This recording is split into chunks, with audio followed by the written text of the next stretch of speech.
gemetar seluruhnya dan matanya memerah. Oke. Keluarga Leng di ruang belajar bas. Suara ponsel bergetar terus terdengar di ruangan. Gugu Yandon Leng Qingqiu tiba-tiba mengangkat kepalanya. Namun, begitu dia bangun, dia menyadari situasi aneh itu. Mengapa tidak ada bau berbahaya? Dan di mana Guyan? Mengapa suasana tempat ini terdengar begitu familiar? Itu seperti ruang belajar tempat dia selalu tinggal saat ini. Saudari, apakah kamu baik-baik saja? Kakak iparku menelepon. Suara Leng Linger mencapai telinga Leng Qingqiu. Linger. Leng Qingqiu tertegun. Dia menarik napas dalam-dalam dan merasa sedikit bingung. Tunggu sebentar. Bukankah dia berada di area terlarang? Bukankah dia berada di sebelah Guyan? Bukankah dia dicium oleh teknik berciuman Guyan yang ahli? Ya siapa kamu pingsan karena ciuman itu? Ketika Leng Qingqiu memikirkan hal ini, dia merasa sangat terhina sialan. Aku benar-benar dicium sampai pingsan oleh kriket Guyan. Ini memalukan bagi saya, Leng Qingqiu. Bab 286 Leng Qingqiu tahu bahwa Xiao Leng bisa keluar. Linger, kapan aku kembali? Leng Qingqiu menggosok alisnya karena tidak dapat mengingat apa yang terjadi setelahnya. Aku hanya ingat bahwa aku bermimpi lagi setelah aku pingsan. Sepertinya aku bermimpi bahwa Guyan dan seorang wanita yang sangat mirip dengannya melakukan sesuatu yang seharusnya tidak mereka lakukan. Leng Linger sebenarnya sudah lama mengamati Leng Qingqiu di ruang kerja. Dia menelan ludah dan diam-diam menatap kakak perempuannya saat ini. Dia merasa lega hanya setelah memastikan bahwa kepribadian kedua telah kembali. Dia mulai menjelaskan Weltat Sister Yu kembali sangat awal dan terlihat sangat lelah, jadi kamu langsung tertidur, apakah kamu tidak ingat? Kamu kembali lebih awal, aku kembali sendiri. Ketika Leng Qingqiu mendengar ini, dia merasakan ada sesuatu yang salah. Leng Linger mengerutkan bibirnya ragu-ragu sejenak dan mengangguk ya. Aku ingin tahu apakah kakak perempuanku tahu bahwa dia memiliki kepribadian kedua. Leng Linger berteriak dalam hatinya, siapa yang tahu bagaimana rasanya baru saja pulang dan kemudian bertemu saudara perempuanku dengan kepribadian kedua. Aku sangat ketakutan. Oke. Untungnya pihak lain hanya berkata dengan sederhana, sayang sekali kita harus bertemu lagi lain waktu, dan kemudian kembali ke ruang belajar dan berbaring di meja. Selama periode ini Leng Linger hampir mati lemas. Leng Qingqiu mengerutkan kening. Kembali sendiri, sungguh lelucon, bukankah aku pingsan di area terlarang? Bahkan jika dia kembali, itu hanya bisa guhu. Leng Qingqiu tiba-tiba membuka matanya. Dia menatap Leng Linger dan bertanya, Linger, apakah kamu mengatakan bahwa seseorang telah menyentuh komputer sebelum kamu dan aku? Leng Linger menelan ludah dan berkata, mengapa dia tiba-tiba menyinggung hal ini? Meskipun dia memikirkannya, Leng Linger tetap menjawab dengan jujur, ya. Nada ini pasti dari kakak perempuanku, dengar ini. Leng Qingqiu memikirkan sebuah kemungkinan. Wajahnya tiba-tiba menjadi muram dan dia berusaha sekuat tenaga untuk mengendalikan nada suaranya. Linger, kamu turun dulu. Ohen, nomor telepon saudara ipar saya. Leng Linger dengan hati-hati meletakkan telepon di atas meja. Kemudian dia menahan napas dan berlari keluar dalam satu napas. Wuho, kenapa adikku tiba-tiba marah? Dan setelah Leng Linger pergi, Leng Qingqiu tidak lagi menyembunyikan amarahnya. Dia bertanya dengan dingin dalam benaknya, Xiao Leng, kapan kamu bisa keluar? Betapa bodohnya aku, sangat bodoh untuk berpikir bahwa kepribadian Xiao Leng tidak bisa keluar dari tubuhnya. Namun situasi hari ini dengan jelas membuktikan poin ini. Terlalu berbahaya. Aku tidak tahu kalau Xiao Leng ada di sini. Apa yang terjadi di area terlarang? Apa yang terjadi pada Guyan? Hal yang paling penting. Setelah Xiao Leng keluar, apakah dia menggunakan tubuhnya untuk melakukan sesuatu pada Guyan dan Linger? Setelah hening sejenak di benakku, suara bermakna Xiao Leng keluar. Oh, diriku yang lain, kau seharusnya sudah menemukannya sejak lama. Setelah menerima jawaban ini, hati Leng Qingqiu tenggelam. Dia mengepalkan tinjunya dan bertanya dengan tegas, kamu belum menjawab pertanyaanku. Dan apa yang kamu lakukan di area terlarang setelah kamu keluar? Astaga, ini tidak seperti dirimu. Kenapa begitu bersemangat? Jangan lupa, aku juga dirimu.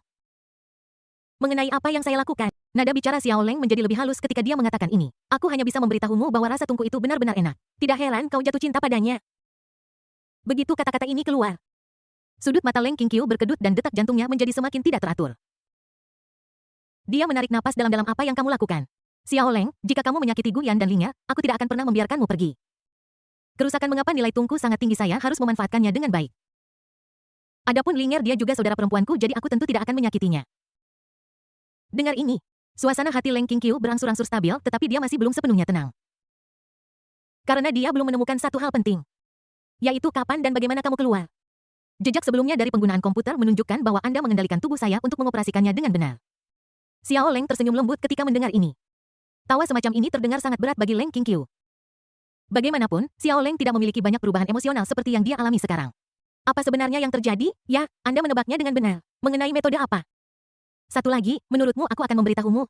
Sama seperti Anda dengan percaya diri mengatakan sebelumnya bahwa saya tidak tahu apa-apa, saya ingin mengatakan hal yang sama kepada Anda. Diri Anda yang lain, Anda tidak mengerti mengapa saya bisa keluar, Anda juga tidak mengerti kapan saya akan keluar. Semakin Leng Qingqiu mendengarkan, semakin erat alisnya berkerut. Dia mengepalkan tinjunya dan berkata, di mana Guyan? Apa yang sebenarnya kamu lakukan padanya? Tunggu haha, akan kuberitahu langsung apa. Leng Qingqiu mendengarkan dengan saksama. Saya sangat tertarik dengan tungku tripod, mungkin saat kita keluar lain kali akan terjadi sesuatu yang menarik. Sama seperti hari ini, cairan tubuh orang lain terasa enak. Begitu kata-kata ini keluar, Leng Qingqiu tidak bisa lagi menahan amarah di dadanya. Apa yang kamu katakan? Guyan milik Kuk Xiao Leng, jangan sentuh dia. Xiao Leng, jika kamu main-main aku akan melakukan segala yang aku bisa untuk mengusirmu dari tubuhku. Xiao Leng, Xiao Leng, Xiao Leng. Leng Qingqiu terus memanggil dalam hatinya. Karena dia terlalu bersemangat, kekuatannya berangsur-angsur menghilang dan rak buku mulai bergetar. Namun Xiao Leng sepertinya telah menghilang dan tidak lagi merespons. Sialan. Leng Qingqiu menyerah. Dia menutupi dahinya dengan tangannya, merasa sangat cemas. Lelucon macam apa ini? Xiao Leng benar-benar bisa keluar dan mengendalikan tubuhnya. Faktor dan kondisi apa saja yang terlibat? Situasinya sedikit di luar pemahamannya. White ngomong-ngomong. Anda dapat bertanya pada Guyan, dia pasti tahu apa yang saya lakukan setelah saya pingsan. Memikirkan hal ini, Leng Qingqiu dengan cepat meraih ponselnya dan bersiap untuk menelepon. Tiba-tiba saja apa yang dikatakan Xiao Leng sebelumnya terlintas di benaknya. Rasa tungku sangat enak. Kalimat ini terus membekas di benaknya membuat hatinya penuh iritasi. Tangan Leng Qingqiu membeku di udara, dia menggigit bibirnya dengan ringan. Tidak mungkin. Hal semacam itu tidak mungkin benar-benar terjadi, kan? Meskipun Xiao Leng mengendalikan tubuhnya sendiri, kepribadiannya bukan miliknya. Guyan dengan pikirannya yang tumpul pasti tidak akan bisa tahu bahwa itu dia. Bagaimana jika Xiao Leng yang kehausan melakukan itu padaku? Bagaimana aku harus menjelaskan ini pada Guyan? Pipi Leng Qingqiu sedikit memerah. Jelas sekali dia belum melakukan apapun dengan Guyan. Saya harap bajingan Xiao Leng akan sampai di sana lebih dulu. Lagi pula, jelas hanya kepribadian sekunder. Jangkrik hanyalah kepribadian sekunder, kepribadian sekunder. Sungguh lelucon, Xiao Leng, kau bajingan. Kepribadian sekunder Kriketa benar-benar berani melahap tuannya. Aku sangat marah, mengapa ini terjadi? Bab 287 pertarungan, aku sebenarnya punya lebih dari satu kepribadian. Kamar Guyan yang berorientasi pada keluarga. Guyan sekali lagi terbungkus seperti pangsit besar dan berbaring di tempat tidur. Meskipun dia telah menjelaskan bahwa dia berpura-pura sakit kali ini adalah untuk bekerja sama dengan penampilan putranya. Oleh karena itu, Gu Tianming dan Sumurong menyiapkan serangkaian layanan perawatan lengkap untuknya guna menutupi jejak mereka. Di tempat tidur, mengapa Qingqiu tidak menjawab telepon? Kamu belum bangun? Guyan sedikit ragu dan bingung. Dia membalikkan badan dengan pikiran yang berkecamuk di benaknya. Sebelum dia meninggalkan daerah terlarang, Xiao Leng sudah mengendalikan tubuh Qingqiu dan pergi. Dia sudah menelepon Leng Linger terlebih dahulu dan pihak lain membenarkan bahwa Leng Qingqiu ada di rumah. Jadi inilah pertanyaannya, Guyan sedikit bingung. Aku tidak tahu bagaimana aku harus menjelaskan bagaimana Qingqiu bisa kembali ke rumah setelah dia bangun. Tidak, bagaimana kau bisa menjelaskannya sendiri? Bukankah seharusnya Xiao Leng yang menjelaskan? Guyan berbalik lagi. Ada sedikit keraguan di matanya. Jika Qingqiu tahu bahwa Xiao Leng bisa keluar saat dia pingsan. Jadi apa yang akan dilakukan Qingqiu? Kau tahu bahkan untuk Leng Linger, Leng Qingqiu tidak pernah berinisiatif untuk mengungkapkan urusan Xiao Leng kepada pihak lain. Selain itu, mari kita kesampingkan yang lainnya. Bagaimana jika Xiao Leng menikamnya dari belakang dan memberitahu Qingqiu sebelumnya tentang kerjasamanya dengan pihak lain? Tepat ketika Guyan sedang berjuang, telepon berdering lagi, tubuh Guyan bergetar. Sebelum otak bisa bereaksi, tubuh sudah menjawab panggilan segera. Suara familiar Leng Qingqiu terdengar di telinga Gugu Yaner, kamu baik-baik saja? Keluarga Leng. Leng Qingqiu duduk di sofa di ruang belajar memainkan rambutnya dengan jari-jarinya sambil bertanya dengan sedikit gugup. Ekspresinya sedikit tidak wajar karena dia sudah tahu bahwa Xiao Leng bisa keluar dari tubuhnya. Jadi Leng Qingqiu ingin tahu apakah mereka berdua telah melakukan sesuatu yang aneh di area terlarang. Mendengar suara yang familiar ini, Guyan menahan napas dan berkonsentrasi. Plop. Very good, Mipure Love Heart abbreviated as Pure Heart has been activated. It's Qingqiu for sure. Dan nadanya tidak lagi tenang seperti sebelumnya, tetapi sedikit gugup. Guyan sepertinya memikirkan sesuatu. Dia menarik napas dalam-dalam. Saatnya memikirkan bagaimana saya bisa lolos dari ini. Jadi nada bicaranya menjadi alami. Qingqiu, apa yang kamu katakan? Bukankah kamu melindungiku dengan sangat baik di belakangku? Itu hanya kecelakaan. Aku dibuat tidak sadarkan diri oleh musuh. Ketika aku bangun, aku sudah di rumah. Pada titik ini, Guyan juga mengungkapkan sedikit kebingungan. Qingqiu, apakah kamu mengirimku pulang? Setelah Guyan selesai berbicara, jantungnya berdegup kencang. Dia bertaruh bahwa Qingqiu mungkin sudah menyadari bahwa Xiao Leng bisa keluar dari tubuhnya. Aku juga yakin bahwa kepribadian kedua Xiao Leng memiliki selera yang buruk dan pasti akan mengatakan sesuatu yang akan menyebabkan King Qiu salah paham. Aku juga yakin bahwa dengan kepribadian King Qiu saat ini, dia tidak akan memberitahunya tentang keberadaan Xiao Leng. Jadi Gu Yan bertaruh bahwa apa yang paling ingin diketahui Leng King Qiu sebenarnya adalah untuk mengonfirmasi apakah Xiao Leng melakukan sesuatu yang aneh dengan tubuhnya. Jika dia ingin mengonfirmasi ini, maka jika dia mengatakan ini, pihak lain pasti akan melanjutkan apa yang dia katakan. Dan dia juga dapat sepenuhnya membersihkan dirinya dari kecurigaan sebagai orang dalam. Bahkan jika King Qiu ingin menyelesaikan masalah, dia hanya akan menyelesaikan masalah dengan Xiao Leng. Mendengar ini, hati Leng King Qiu akhirnya tenang. Tidak buruk. Dilihat dari apa yang dikatakan Gu Yan, Xiao Leng tampaknya tidak melakukan sesuatu yang tidak pantas kepada Gu Yan setelah mengambil alih tubuhku. Jika tidak mempertimbangkan ekspresi Gu Yan, dia pasti sudah mengatakannya sekarang. Kalau begitu tidak apa-apa. Chan Leng King Qiu hendak mengatakan sesuatu tetapi menelannya kembali. Gu Yan juga sangat pintar menilai dari sikapnya sebelumnya terhadapku. Gu Yan, bisakah kamu benar-benar tidak menyadari bahwa Xiao Leng bukan lagi aku? Otak Leng King Qiu bekerja dengan cepat. Apakah diri di belakang benar-benar melindungi Gu Yan? Mungkin saja dia. Tetapi misalkan Gu Yan mengerti bahwa Leng King Qiu yang melindunginya bukanlah Leng King Qiu yang sebenarnya. Maka harus dipahami bahwa Leng King Qiu yang tidak sadar pasti tidak tahu apa yang dilakukan Leng King Qiu yang sadar. Itu artinya, Gu Yan mungkin sebenarnya telah menemukan pada saat itu bahwa Xiao Leng bukanlah dirinya. Jadi sekarang saya sedang menelepon untuk mencoba memastikan siapa saya. Jika saya terus mengikuti apa yang dikatakan Gu Yan, apakah pihak lain akan berpikir bahwa saya sedikit dingin? Begitu dia mengetahui bahwa dia berbohong, apakah Gu Yan akan kecewa padanya? Jika itu terjadi, Leng King Qiu memikirkan ini dan mengepalkan tinjunya dengan ringan. Jadi dia memutuskan untuk mengambil risiko. Aku yakin Gu Yan menyadari bahwa Xiao Leng bukanlah dirinya dan aku yakin Gu Yan sudah tahu bahwa dia memiliki kepribadian kedua. Aku yakin bahkan jika dia tahu bahwa dia memiliki kepribadian kedua, Gu Yan tidak akan menjauhkan diri darinya. Jadi, setelah Leng King Qiu mengalami pergolakan ideologis, dia berkata dengan lembut, Gu Yan. Apa? Gu Yan menahan napas menunggu saat untuk melihat apakah taruhannya benar atau tidak. Kalimat Leng King Qiu berikutnya membuatnya terpana. Suara Leng King Qiu yang sedikit rumit perlahan berkata, maafkan aku berbohong padamu. Sebenarnya aku punya lebih dari satu kepribadian. Begitu kata-kata ini keluar, udara di sekitar tampak menjadi tenang. Setelah Gu Yan tertegun sejenak, suaranya sedikit bergetar, Tidak, King Qiu, mengapa kamu mengekspos dirimu secara langsung? Gujia Technology Intelligent Brain Company adalah perusahaan teknologi Fortune 500 di bawah Gujia Group. Fokus pada teknologi antarmuka otak lantai atas perusahaan. Di kantor presiden, seorang wanita berdiri di depan jendela setinggi langit-langit sambil memegang segelas anggur merah harum dan dia menatap kota yang ramai di bawah dengan mata tajam. Wanita itu berdiri tegak dan setelan jasnya yang dibuat khusus menonjolkan profesionalisme dan kompetensinya. Wanita ini adalah General Manager perusahaan intelijen teknologi keluarga Gu dan dikenal sebagai Nyonya Gu kedua. Gu Yunru saat ini, kriuk pintu dibuka dengan lembut. Mergudis adalah undangan yang dikirim oleh Madam Gu. Zhang Qian, sekretaris pribadi Gu Yunru yang berwajah bulat kecil dengan hormat menyerahkan undangan yang indah. Setelah mendengar ini Gu Yunru menarik pandangannya dari pemandangan, menoleh, dan dengan santai meletakkan gelas anggur merahnya ke samping. Dia mengulurkan tangannya dan mengambil undangan itu. Dia membukanya dan melihat sekilas lalu membuangnya. Sebuah suara bangga keluar dari pita suaranya rapat tahunan. Tahun ini mungkin adalah kesempatan terakhir bagi saudaraku yang tidak berguna. Ketuk ketuk ketuk. Suara berisik sepatu hak tinggi merah terdengar dari dalam kantor.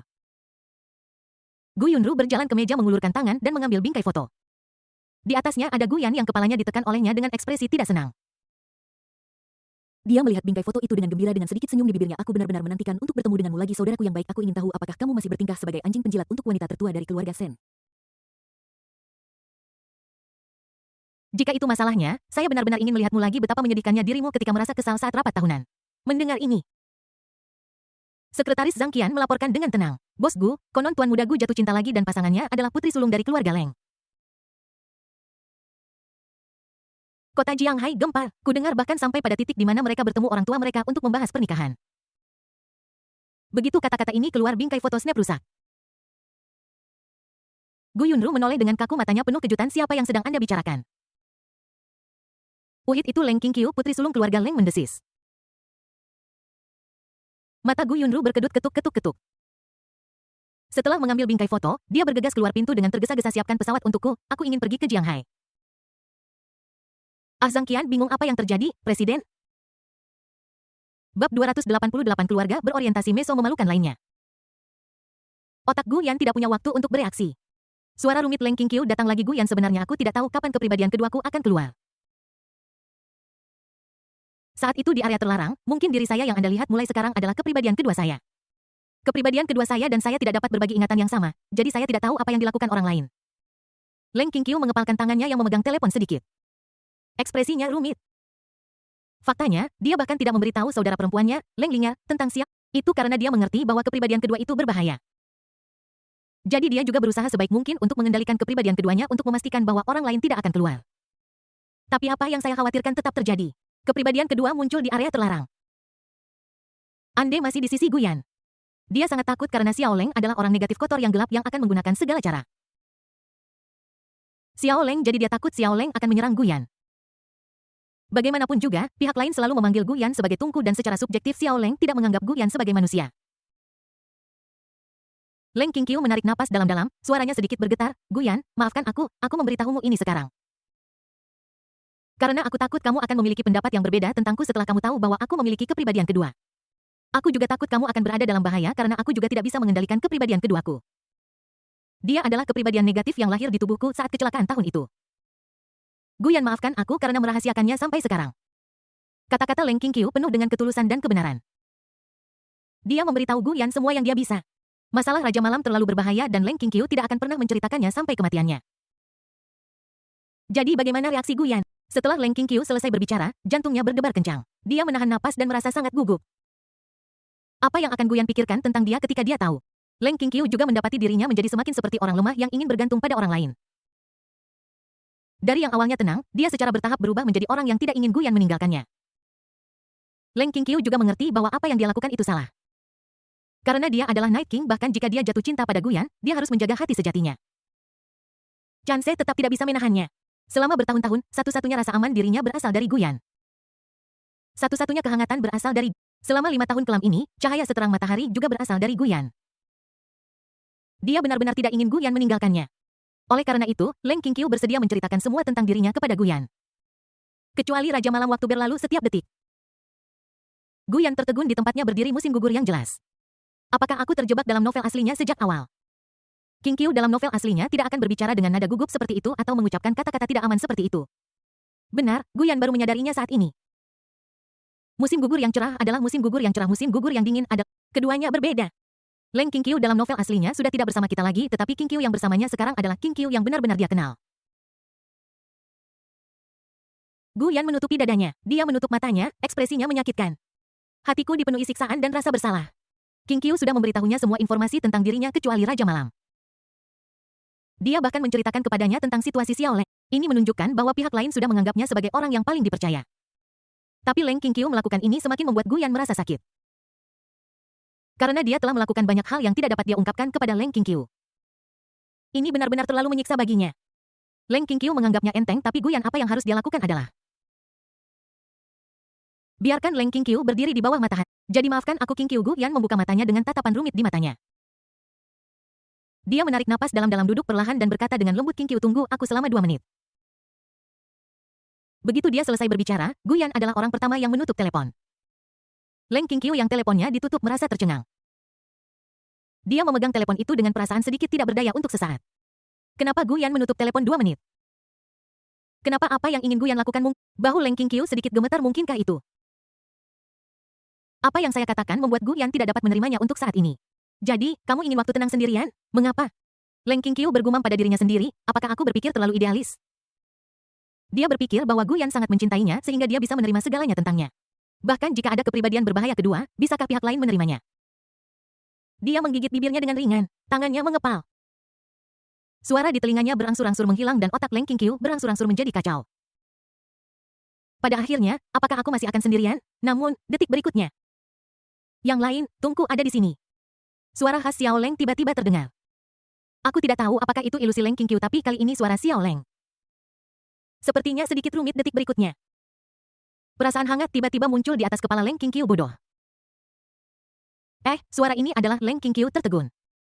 Dia mengangkat kepalanya sedikit dan membuka matanya. Setelah melihat sumber kehidupan yang mempesona dan familiar, saya merasa sedikit bingung. Esensi kehidupan terus mengajarinya mengapa kamu harus meminta maaf. Bukankah wajar memiliki 1 atau 2 rahasia? Selain itu, belum lagi 1 kepribadian, bahkan 2 atau 3. King Qiu, aku paling mencintaimu juga kamu sangat Chu Nipyu. Percayalah pada cintaku padamu, kata-kata itu jatuh pada saat Leng King Qiu masih linglung. Gu Yan merendahkan tubuhnya, menjepit dagunya dan mengangkatnya sedikit. Bibir itu berciuman. Perasaan yang familiar membuat hati Leng King Qiu perlahan menjadi tenang. Setetes air mata perlahan mengalir dari sudut matanya.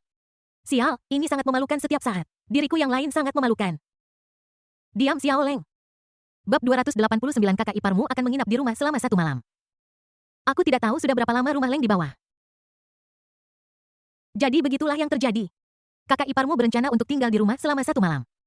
Leng King Qiu memegang tangan Gu Yan dengan wajah merah, dia menundukkan kepalanya dan tampak sangat malu. Ini sangat memalukan, masalah lama aku kembali lagi. Hal ini menyebabkan Gu Yan bergegas menghiburnya.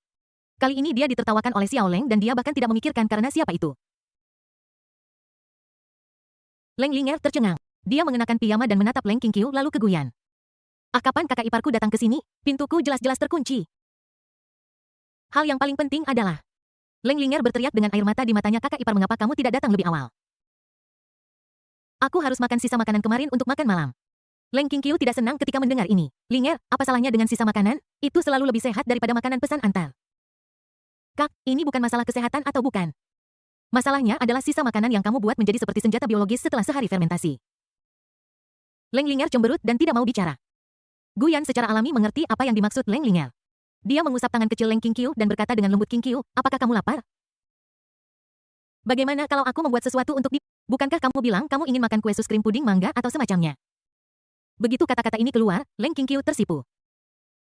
Apakah bajingan ini pihak lain masih ingat apa yang saya katakan ketika saya berpura-pura menjadi Leng Bingning di area terlarang? Namun karena dia memiliki waktu yang menyenangkan dengan Gu Yanen lagi, suasana hatinya membaik. Setelah suasana hati baik dan suasana hati yang jenuh tidak ada lagi, amarah akan keluar. Jadi Leng King Qiu sedikit mengangkat dagunya dan mendengus, terserah apa yang kau inginkan. Begitu Gu Yan melihatnya, dia tahu bahwa Leng King Qiu telah kembali ke keadaan semula. Dia merasa lega dan berkata sambil tersenyum, kalau begitu tunggu aku di ruang tamu sebentar. Leng King Qiu yang baik pergi dengan gembira. Selanjutnya adalah Gu Yan menatap Leng Linger yang cemberut dan berkata tanpa daya, jangan cemberut, aku belum melupakanmu, paha ayam gorengkan. Leng Linger tersenyum bahagia ketika mendengarnya, ya kakak ipar, aku tahu kamu yang terbaik untukku.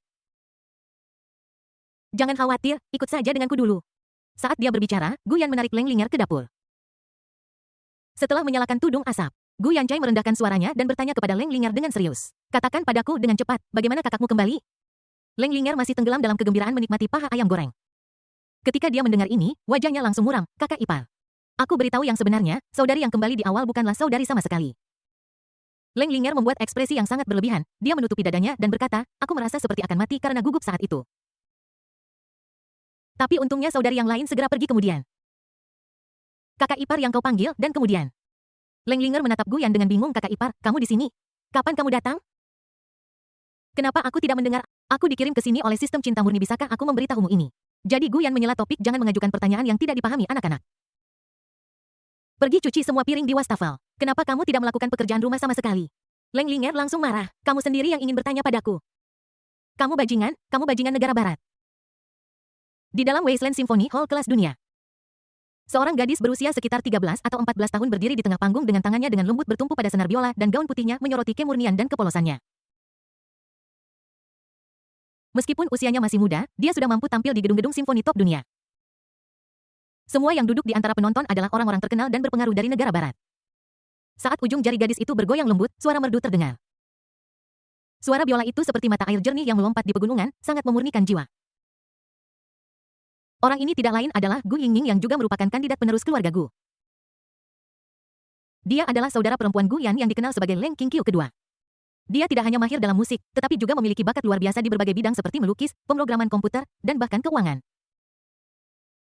Dan telah diakui oleh dunia. PS, jika Anda lupa dengan keluarga Gu, Anda dapat membaca ulang bab 103. Para penonton menahan napas dan sangat terkesan dengan bakat satu sama lain. Saat pertunjukan berakhir, penonton bertepuk tangan meriah. Terima kasih semuanya. Gu Yingning membungkuk dengan senyum lembut dan melambai kepada penonton. Gadis jenius yang dirumorkan, bagaimana menurutmu, guru? Sungguh menakjubkan, dia memiliki bakat seperti itu di usia yang sangat muda. Meskipun masih ada kesenjangan dibandingkan dengan Leng King Qiu dari negeri timur kala itu. Pujian dan kritik dari penonton secara alami sampai ke telinga Gu Yingning. Namun dia tetap mempertahankan senyum lembut saja. Setelah kembali ke belakang panggung, Gu Yingying duduk di sofa kulit dengan ekspresi yang sangat muram. Oh, sekelompok idiot. Mengapa saya harus bekerja keras untuk sekelompok idiot? Seorang pengawal di samping berkata, tanpa daya nona ini bukan negara timur, ini adalah negara barat, harap berhati-hati dengan kata-kata Anda. Pemberitahuan. Gu Yingying bertanya balik sambil sedikit meninggikan suaranya, dia menggertakkan giginya dan mengutuk sekelompok orang yang telah tereliminasi oleh zaman mengomentari bakatku dengan seenaknya.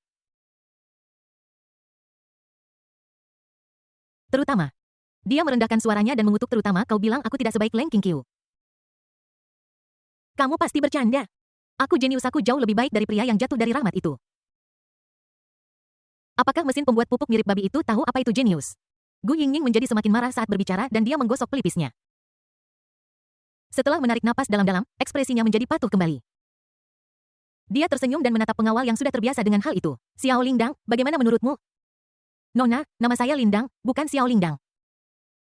Lindang sudah lama terbiasa dengan perubahan ekspresi nona mudanya.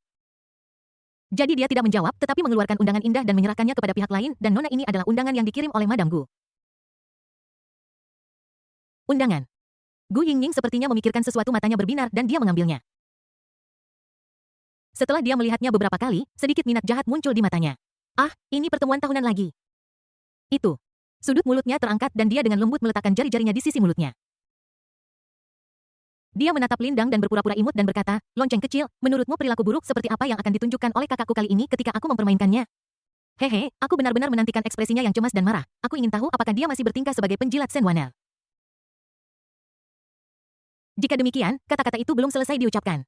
Lindang membolak-balik informasi itu dan menggelengkan kepalanya lalu berkata, oh sepertinya bukan Tuan Muda Gu saat ini berkencan dengan putri sulung keluarga Leng.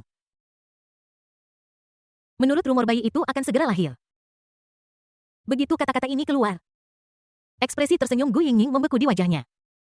Dia mempertahankan tindakannya saat ini, kamu sedang berbicara tentang siapa? Putri sulung dari keluarga Leng, Leng Qingqiu, Gu Yingying mendengarnya dengan jelas sekarang. Dia tiba-tiba berdiri dan ekspresinya menjadi sangat rumit. Wajahnya menjadi pucat dan membiru. Apakah kamu, mengapa kakakku yang tidak berguna bersama Leng Qingqiu dan... Dia merasakan otaknya berputar, suaranya sedikit bergetar. Bahkan bayinya pun akan segera lahir. Lindang membolak-balik informasi itu lagi dan kemudian menjelaskan kepada Gu Yingying. Menurut rumor yang beredar, memang begitulah adanya, tetapi mungkin ada beberapa perbedaan dalam kenyataannya. Tapi hubungan antara keduanya itu nyata. Segera setelah kata-kata ini keluar, tubuh Gu Yingying sedikit bergoyang, dia menutupi wajahnya dan mengertakkan gigi. Dia memelototi Lindang dengan sengit, Lindang tunda semua perjalanan berikutnya untukku, aku ingin pergi ke Jianghai. Nama saya Lin. Lindang menatap Gu Yingying dengan sedikit terkejut. Kenapa kali ini dipanggil dengan benar? Bab 290 Leng Qingqiu yang percaya diri, Xiao Leng, kamu tidak bisa keluar. Kakak ipar, beritahu aku kunyah-kunyah-kunyah mengapa paha ayammu kunyah-kunyah-kunyah sangat lezat kunyah-kunyah-kunyah. Di meja makan, Leng Linger berkata kepada Gu Yan dengan pipinya menggembung. Terharu senang rasanya luar biasa, bisa hidup. Leng Linger hampir menangis dalam hati. Akhirnya bisa makan ini lagi. Leng Qingqiu merasa sangat marah. Seolah-olah ini mengatakan bahwa dia tidak merawat Linger dengan baik. Linger, bisakah kamu memperhatikan citramu? Leng Qingqiu sedikit mengernyit. Dia benar-benar tidak senang melihat saudara perempuannya seperti ini. Meskipun dia tidak bisa melihat wajah spesifiknya, Leng Qingqiu bisa membayangkan keadaan Leng Linger saat ini dalam benaknya hanya dengan suaranya. Oh, Leng Linger sedikit menahan ekspresinya. Gu Yan tersenyum bahagia. Jika anak itu suka makan, biarkan saja dia makan. Ayo Qingqiu, aku akan membuatnya untukmu juga. Sudah agak telat, kita makan camilan tengah malam saja. Sebenarnya tidak perlu mengatakan apapun. Leng Qingqiu sudah memasukkan beberapa isapan ke dalam perutnya. Dia menjilat bibirnya dan merasakan seluruh tubuhnya menjadi lembut. Ini dia rasa kebahagiaan. Kunyah-kunyah-kunyah, aku sudah lama tidak makan ini. Leng Qingqiu sedang makan puff dengan tenang sementara Gu Yan mengawasinya dari samping. Leng Linger sedang merajuk.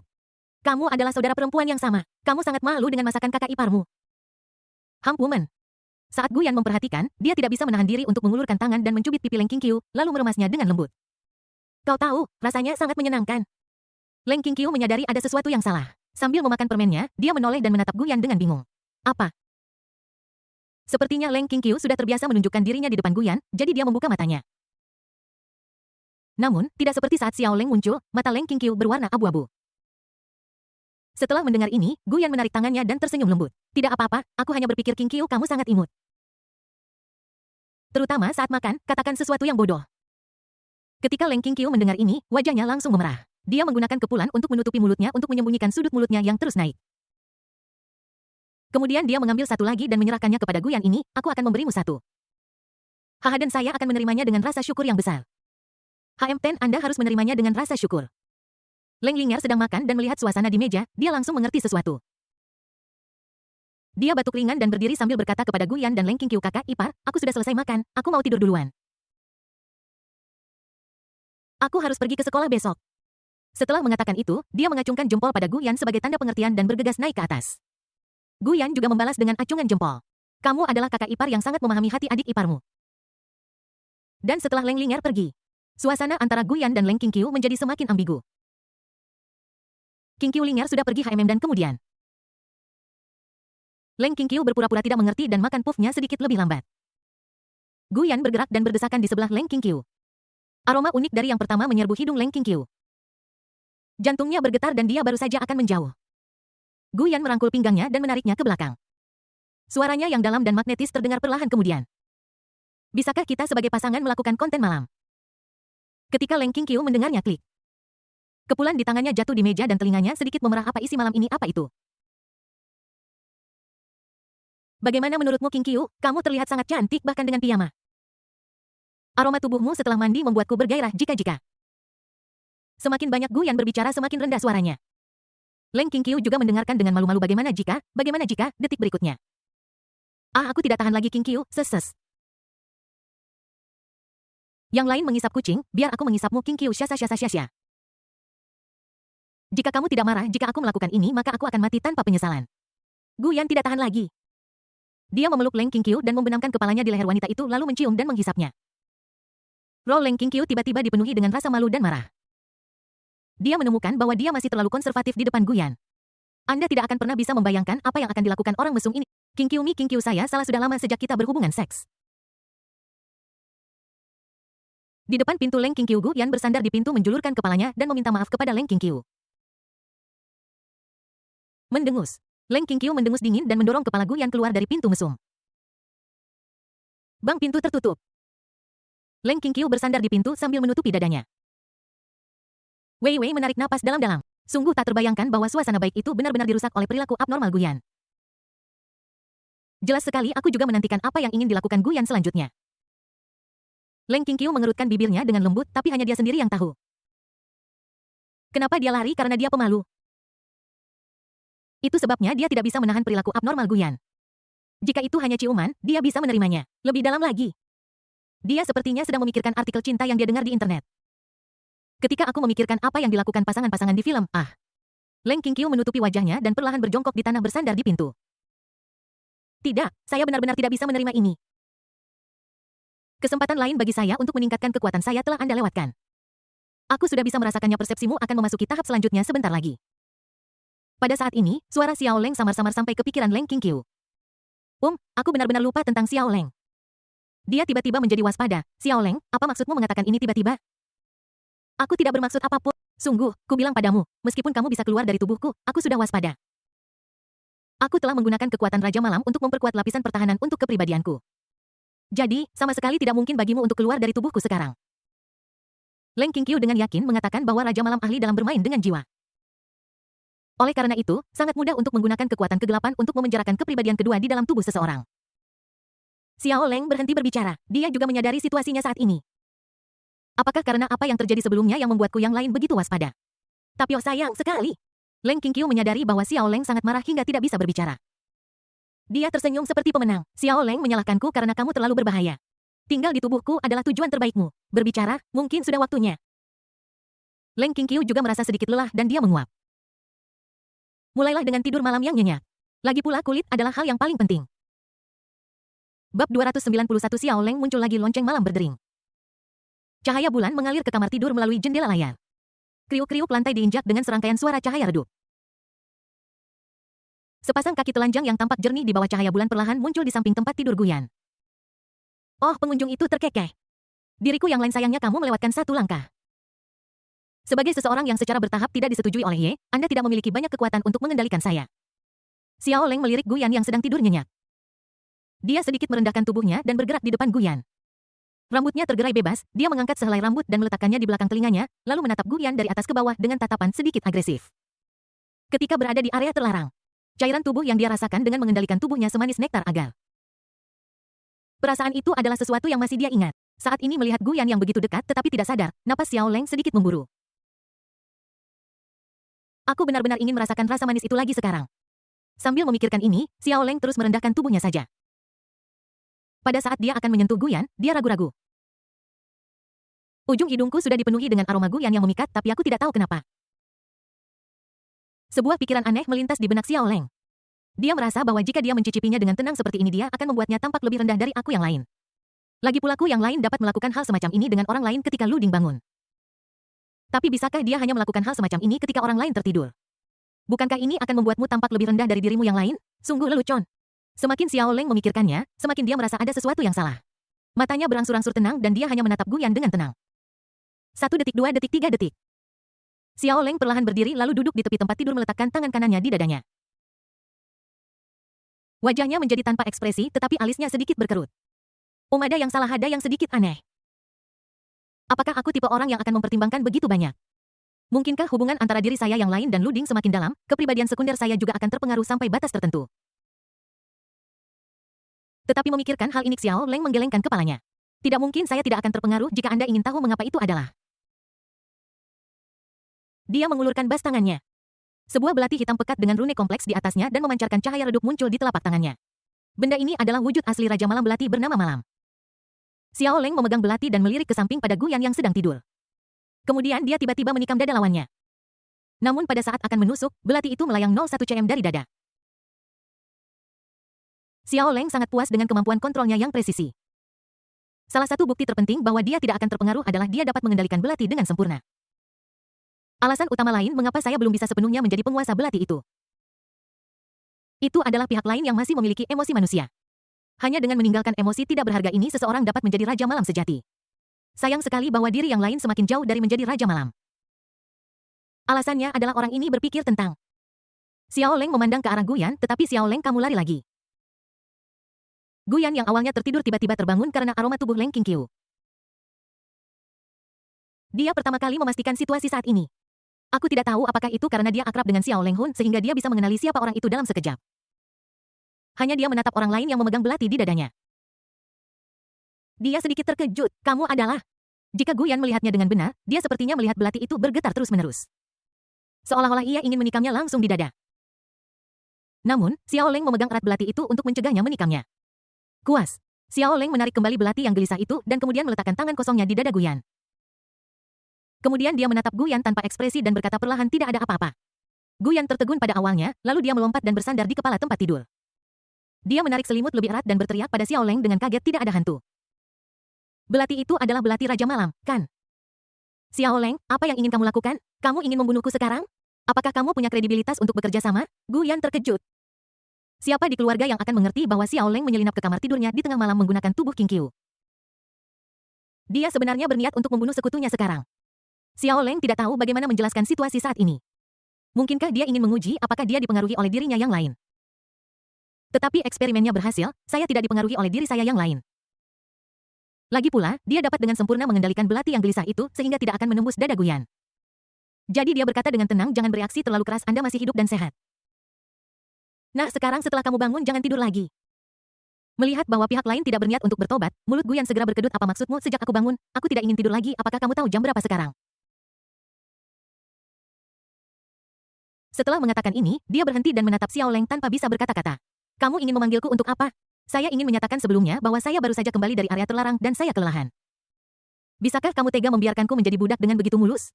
Mendengar ini, Xiao Leng menatap Guyan selama beberapa detik lalu berkata pada dirinya sendiri, saya sangat tertarik dengan makanan penutup yang kamu buat untuk saya yang lain malam ini. Bisakah kamu tolong dengarkan apa yang orang lain katakan? Jadi aku juga ingin makan. Makan. Yang kamu lakukan hanya makan. Aku akan memberitahu diriku yang lain bahwa kamu bilang dia gendut. Itu akhir dari percakapan di dapur. Dada Dagu yang sedang mengocok telur. Xiao Leng yang berdiri di samping mengulurkan jarinya dan menunjuk ke bahan-bahan yang sudah disiapkan. Kemudian dia memasukkannya ke mulutnya dan menjilatnya dengan lidahnya. Alisnya sedikit rileks. Sepertinya rasa manis itu membuatnya merasa sedikit tenang. Jadi dia mengulurkan tangan dan ingin mencicipi lagi. Guyan melirik orang lain dan berkata, jika kamu makan lagi, kamu akan menghabiskannya semua. Begitu kata-kata ini diucapkan, Xiao Leng menarik jari yang telah dia ulurkan. Dia menatap Guyan tanpa ekspresi standar ganda. Apa hubungannya dengan ini? Di mana kamu mempelajari kata-kata ini? Gu Yan tidak bisa berkata-kata. Sambil mengayak cairan telur, dia menjawab dengan santai. Standar ganda macam apa? Apakah kamu mengerti arti standar ganda? Itu hanya standar ganda. Jika itu adalah Meiyu yang lain, kamu tidak akan menghentikannya melakukan itu. Mengesampingkan fakta bahwa King Qiu adalah istriku dan aku sangat mencintainya, kamu pikir aku munafik? Mengapa kamu tidak memberitahuku bahwa aku membuatkanmu makanan penutup jam 2 pagi? Xiao Leng terdiam setelah dibantah oleh kata-kata Gu Yan, tetapi dia masih sangat tidak senang. Dia berhenti berbicara dan hanya berdiri di samping melihat Gu Yan dengan tenang. 1 menit, 2 menit, 3 menit. Gu Yan sangat tertusuk oleh tatapan pihak lain hingga dia tidak tahan lagi. Dia berkata tanpa daya, Xiao Leng, aku menyerah padamu, bisakah kamu berhenti menatapku? Aneh. Setelah mendengar ini, Xiao Leng akhirnya berbicara, kupikir kau akan menyukai pemandangan seperti ini. Setelah semua, kau biasanya terlihat sangat terobsesi dengan tubuhku. Mulut Gu Yan berkedut ketika mendengar ini, kedengarannya seolah-olah dia adalah seorang mesum yang sangat abstrak dalam kehidupan sehari-harinya. Jadi untuk membuktikan bahwa dia tidak bersalah, Gu Yan menoleh, menatap Xiao Leng, dan berkata dengan serius, mari kita kesampingkan hal-hal lain.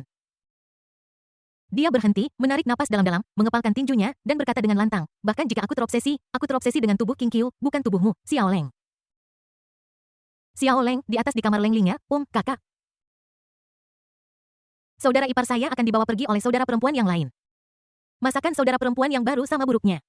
Leng Linger berbalik tampak tertekan dan menggumamkan sesuatu. Bab 292 Leng Linger bergulingan dan mengalami mimpi buruk. Jalanan hitam.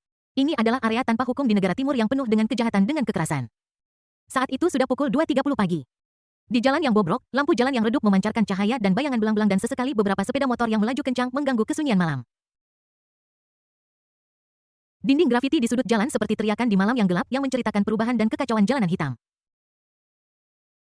Udara dipenuhi dengan bau rokok yang kuat, alkohol, dan sedikit bau bubuk obat-obatan. Sosok-sosok di bawah lampu neon tersebar di sekitar masing-masing tampak menyembunyikan rahasia mereka sendiri. Di sebuah gang gelap, bang puff.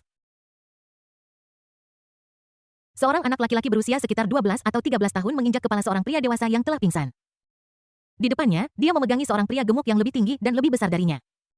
Pukulan demi pukulan membuat pria di depannya tidak bisa dikenali bang. Dia melemparkan pria-pria mesum yang tertarik padanya ke tanah seperti membuang sampah. Darah orang lain ternoda di wajahnya, tetapi dia menutup mata dan sedikit mengangkat kepalanya. Di bawah sinar bulan, orang dapat melihat bahwa wajah anak laki-laki itu dipenuhi dengan kenikmatan. Rasanya enak. Setelah beberapa lama, anak laki-laki itu tertawa pelan. Dia mengeluarkan sepasang kacamata berbingkai hitam dari sakunya dan memakainya di wajahnya. Dalam sekejap, temperamennya yang awalnya maniak benar-benar terkendali dan menjadi cerah dan rendah hati. Tuan, sudah waktunya untuk kembali. Pertemuan tahunan keluarga Gu akan segera diadakan dan masih banyak persiapan yang harus dilakukan pagi ini. Saat ini sebuah suara agak gugup datang dari sudut gang. Nama anak laki-laki itu adalah Gu Linghe, adalah adik laki-laki Gu Yan dibandingkan dengan adik perempuan dan kakak perempuan Gu Yan. Dia adalah orang tanpa keterampilan khusus dalam keluarga. Tapi dia adalah orang yang paling menyenangkan Nyonya Tua Gu dan Tuan Gu. Mengikuti suara itu, Gu Lin melihat ke atas dan melihat pengawalnya meringkuk ketakutan di samping tempat sampah. Dia menyesuaikan kacamatanya dan berpikir rapat tahunan. Saya tidak tahu bagaimana saudara laki-laki saya akan menghabiskan. Jika saya ingat dengan benar, sepertinya dia memikirkan sesuatu. Gu Lin menutupi mulutnya dan tertawa terbahak-bahak. Dia tertawa dan mengejek, apakah ini kesempatan terakhirnya tahun ini. Aku tertawa terbahak-bahak, bagaimana bisa ikan kecil memiliki keberanian untuk bersaing dengan saudara-saudaraku yang lain untuk posisi kepala keluarga. Konon katanya dia bahkan tidak bisa menangkap seorang wanita. Nama pengawal itu adalah Qi Yufeng, seorang wanita berusia sekitar 30 tahun. Dia merangkak dari tanah. Dia tidak lagi terkejut dengan dua wajah tuan muda itu. Jadi setelah memikirkannya, dia tersenyum canggung dan berkata, ya, tahun ini adalah kesempatan terakhir Tuan Muda Gu. Jika tidak ada hal tak terduga yang terjadi, dia mungkin akan didiskualifikasi sebagai pewaris. Hanya itu. Konon katanya Tuan Muda Gu dan Shen Waner sudah putus. Dengar ini, bukankah dia bersikeras untuk menikahi Shen Waner? Gu Lingyi merasa sedikit terkejut, dia menyilangkan tangannya di dada dan sedikit meninggikan suaranya. Sepatu Martin yang menginjak kepala anggota jalanan kulit hitam juga sedikit berputar tanpa sadar. Ya, karena Tuan Gu menemukan cinta sejati. Mata Qi Yufeng berbinar saat dia berbicara, menurut rekan saya yang juga seorang pengawal di Jianghai, cinta sejati Tuan Gu adalah putri sulung dari keluarga Leng, Leng Qingqiu. Keduanya mengonfirmasi hubungan mereka secepat kilat. Tuan Muda Gu bahkan memukuli sejumlah anggota keluarga terkemuka di Jianghai untuk melindungi pacarnya di perjamuan. Konon anak-anak mereka sudah cukup umur untuk membantu memasak. Ah, aku akan menemukan cinta sejati suatu hari nanti. Ketika Gu Lin mendengar ini, senyumnya sedikit memudar. Kemudian dia menatap Qi Yufeng tanpa ekspresi yang masih berfantasi bahwa dia bisa menemukan cinta sejati. Ayo kembali. Oh. Qi Yufeng mengatakan ini dan dengan cepat mengulurkan tangannya dan menekannya ke dinding. Detik berikutnya sebuah pintu kayu muncul entah dari mana. Kemudian Qi Yufeng membuka pintu, memperlihatkan sebuah kamar tidur di dalamnya. Gu Lingyi kemudian masuk dengan wajah tanpa ekspresi. Tuan, apa yang terjadi? Qi Yufeng merasa sedikit aneh tetapi tetap mengikuti. Ngomong-ngomong, perubahan suasana hati Tuan Muda bukanlah yang pertama atau kedua kalinya dan aku sudah terbiasa dengan itu. Ini hanya pertemuan tahunan. Aku merasa sedikit gugup hanya dengan memikirkannya. Tapi Tuan Muda pasti baik-baik saja, lagi pula dia yang paling populer di antara semuanya. Pukul 3 pagi di sofa. Volume TV dikecilkan sangat rendah. Xiao Leng mengambil puff dan memakannya sedikit demi sedikit sambil menonton melodrama cinta dengan penuh perhatian. Gu Yan duduk di sofa di samping menguap dan bertanya ngomong-ngomong, Xiao Leng, bagaimana kamu menjelaskan kepada King Qiu bahwa kamu bisa keluar? Bagaimana reaksinya? Setelah mendengar ini, Xiao Leng selesai memakan permen di mulutnya dan menjawab sambil menonton TV, kamu bereaksi cukup kuat, kamu pikir aku melakukan sesuatu padamu. Oh. Gu Yan terkekeh, kepribadian King Qiu ini sangat cocok dengan yang dia kenal. Seolah mendengar tawa Gu Yan, Xiao Leng melirik orang lain lalu menarik pandangannya dan melanjutkan, lalu aku memberitahunya bahwa kamu tidak mengenali itu bukan dia, nanti jadi kamu menciumku lagi. Dia akan memberitahumu nanti bahwa dia memiliki kepribadian kedua yang sebenarnya berasal dari ini. Begitu kata-kata ini keluar, senyum di bibir Gu Yan membeku. Hanya sangat cepat. Xiao Leng menoleh kepalanya, sudut mulutnya sedikit terangkat, matanya penuh sukacita, hanya bercanda. Kamu bajingan. Mata dan mulut Gu Yan berkedut dan dia tidak tahu harus berkata apa. Kepribadian ini benar-benar buruk, tentu saja kamu tidak perlu khawatir sekarang. Lagi pula, diriku yang lain menggunakan kekuatan Night King untuk memperkuat lapisan pertahanan untukku. Dia sudah berpikir aku tidak bisa keluar. Xiao Leng menarik kembali pandangannya, melihat ke TV dan melanjutkan. Dengar ini. Gu Yan menghela napas lega meskipun Xiao Leng memiliki temperamen yang buruk. Tapi dia masih sangat percaya diri dalam melakukan sesuatu meskipun pihak lain masih bisa keluar sekarang, bukankah ini berarti bahwa metode King Qiu tidak efektif melawan kepribadian ini?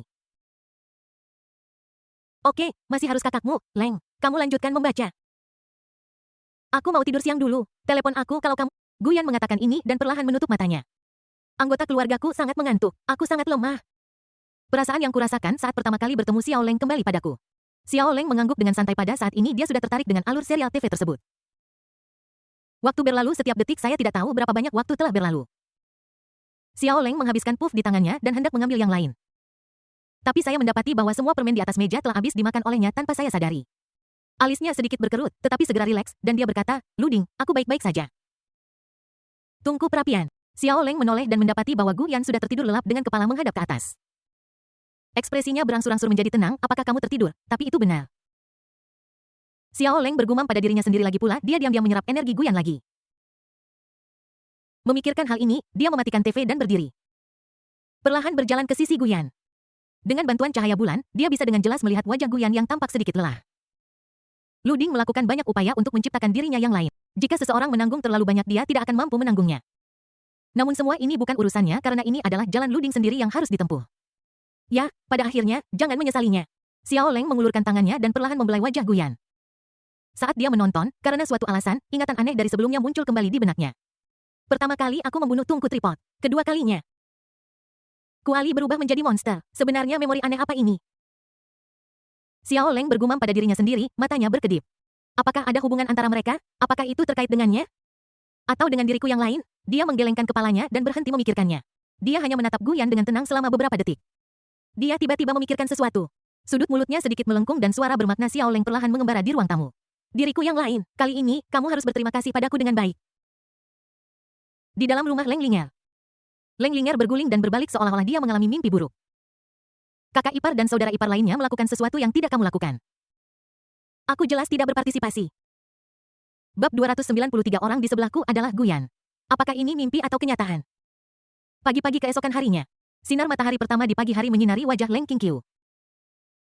Wajahnya tampak sangat damai dalam cahaya pagi yang lembut. Kulitnya seputih porselen dengan sedikit rona merah muda seperti lapisan tipis dan rata pada porselen terbaik. Sangat nyaman, sangat hangat. Kenapa aku merasa seperti tidur lebih nyenyak hari ini dari biasanya? Leng Qingqiu bangun dengan linglung. Mungkinkah karena beberapa interaksi penuh kasih sayang yang dia lakukan dengan Gu Yan kemarin sehingga dia tidur nyenyak hari ini? Qingqiu baunya sangat enak saat ini. Sebuah suara bingung yang familiar terdengar di telinga Leng Qingqiu. Dia tersenyum tak berdaya, sepertinya dia belum bangun. Kenapa aku mendengar suara Gu Yan di telingaku? Kalau begitu, tidur siang lagi. Memikirkan hal ini, Leng Qingqiu berbalik dan bersiap untuk tidur siang. Bisakah, bau yang familiar dan manis terus keluar dari ujung hidung. Aroma ini sangat menggoda. Jika aku tidak tahu, aku akan mengira Guyan sedang tidur di sebelahku. Hahaha, tapi itu tidak mungkin, karena Guyan ada di kamar sebelah. 1 detik, 2 detik, 3 detik. Waktu berlalu dengan lambat. Pikiran saya berangsur-angsur menjadi jernih. Leng Qingqiu sepertinya menyadari sesuatu. Dia tiba-tiba membuka matanya saat Anda melihat pemandangan di depan Anda. Dia membeku di sana. Aku melihat di sampingnya ada sumber kehidupan yang memancarkan cahaya menyilaukan. Orang ini, Guyan. Apa yang terjadi? Karena jumlah informasinya terlalu banyak, otak Leng Qingqiu tidak dapat bereaksi untuk sementara waktu. Apa yang terjadi? Mengapa Guyan ada di kamarnya? Mengapa Guyan ada di tempat tidurnya? Leng Qingqiu bingung dan kehilangan arah untuk sesaat. Dia akhirnya menyadari situasinya saat ini. Dia benar-benar berbaring di lengan Guyan dan meringkuk di lengannya. Tidak heran dia tidur nyenyak, apakah begini caranya dia menghabiskan sepanjang malam. Dan saya juga menemukan bahwa dia telah memeras Guyan ke tepi tempat tidur dan dia hampir jatuh. Leng Qingqiu merasa sedikit malu mungkinkah karena dia telah berada di pelukan orang lain sepanjang malam. Tidak mungkin Leng Qingqiu tenang hal-hal tidak seburuk itu sekarang. Lagi pula Guyan belum bangun, kenapa dia ada di sini? Otak Leng Qingqiu bekerja dengan cepat. Siapa yang ingin mereka berdua bersama? Siapa yang ingin Guyan tidur dengannya? Siapa yang punya ide sesat seperti itu? Betul. Leng Qingqiu menatap Guyan dan mengutuk dengan gigi terkatup dasar mesum. Pasti karena Guyan lapar dan haus di malam hari sehingga dia menyelinap ke kamarnya. Meskipun pintu kamarnya tidak terkunci, bukankah itu karena dia percaya Guyan tidak akan melakukan kesalahan?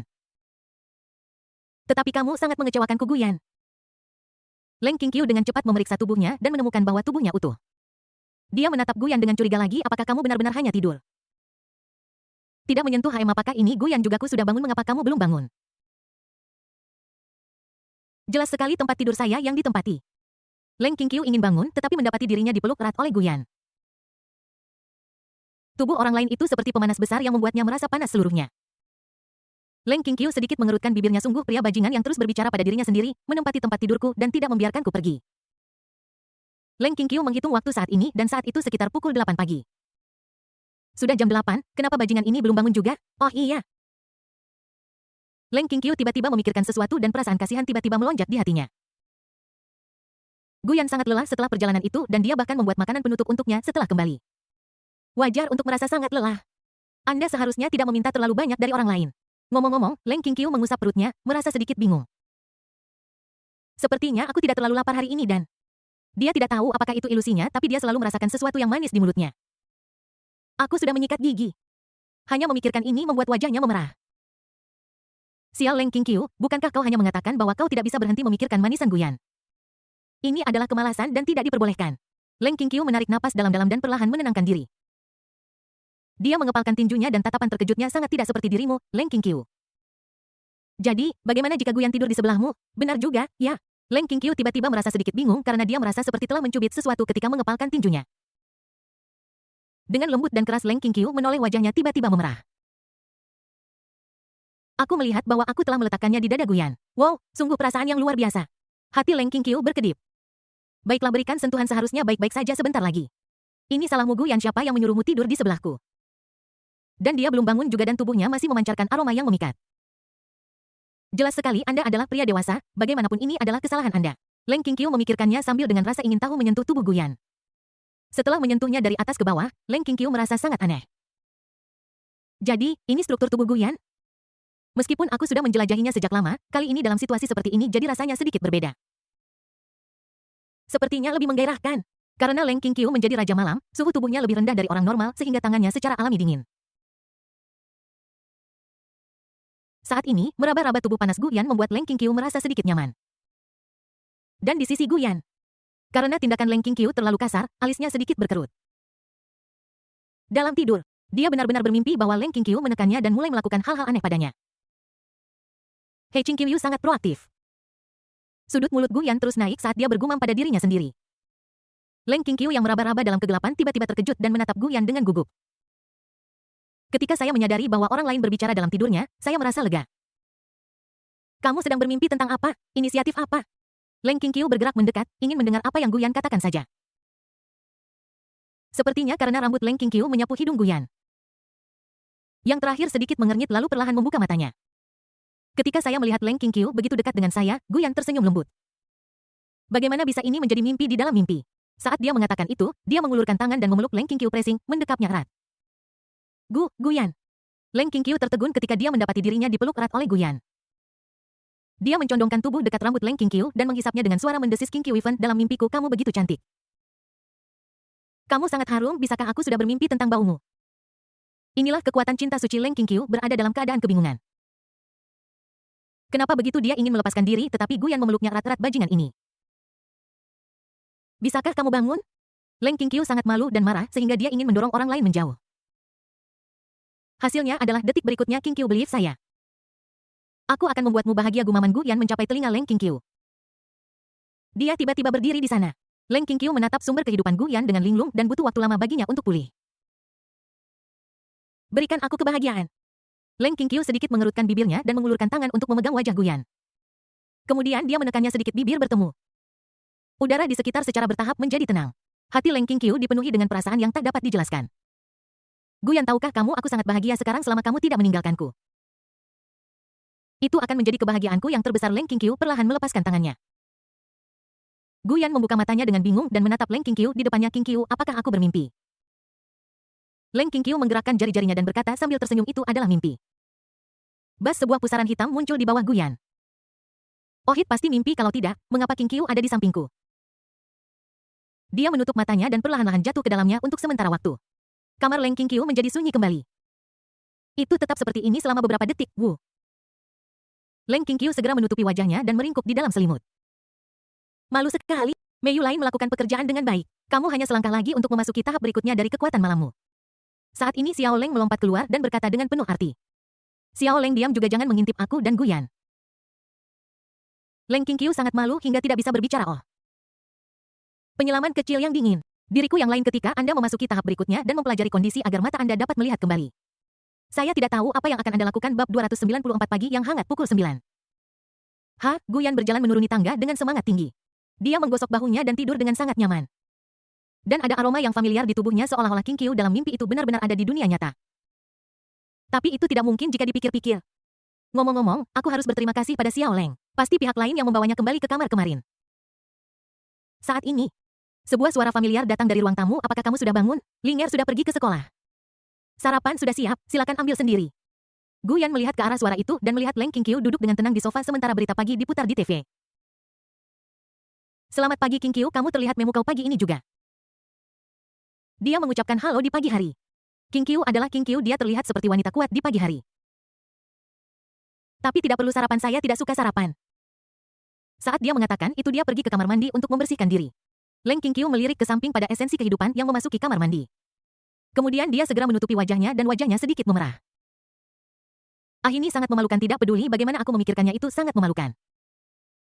Aku benar-benar tidur dengan Guyan atau semacamnya. Tetapi Leng Qingqiu sedikit bingung meskipun dia akhirnya membuat pihak lain berpikir bahwa dia sedang bermimpi. Tapi mengapa Guyan terlihat begitu tenang? Kenapa dia tidak menjelaskan mengapa dia muncul di tempat tidurnya tadi malam? Atau orang lain itu berjalan sambil tidur? Leng Qingqiu tidak bisa memahaminya dan dia tidak ingin memikirkannya lagi. Sudah tepat pihak lain tidak menyebutkannya agar tidak mempermalukan. Dalam waktu kurang dari sesaat, Guyan datang ke ruang tamu dan duduk di sebelah Leng Qingqiu. Dia membungkuk ke arahnya dan berkata, Qingqiu, cuaca hari ini sangat cerah, bagaimana kalau kita pergi bermain? Leng Qingqiu meletakkan tangannya di wajah Guyan saat dia terus mendekatinya dan mendorongnya menjauh, merasa speechless di dalam.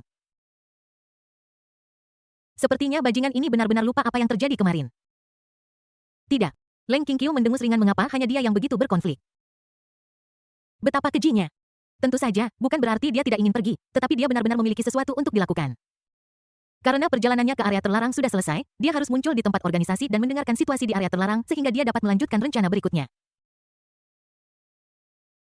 Kamu menolakku begitu cepat. Qingqiu, tidakkah kamu ingin pergi makan sesuatu yang lezat? Mendengar Guyan mengatakan ini, Leng Qingqiu meliriknya. Aku sangat ingin makan di sana, tapi tadi malam ditambah pagi ini ditambah pekerjaan organisasi semalam. Buat dia merasa bahwa dia terlalu malas akhir-akhir ini dan harus melakukan sesuatu yang serius. Jadi jika saya tidak ingin pergi, saya tidak akan pergi, saya ada sesuatu untuk dilakukan hari ini. Selain itu, Leng Qingqiu menatap Guyan menyilangkan tangannya dan berkata, bukankah seharusnya kamu menjadi orang yang terluka yang berbaring di rumah sekarang?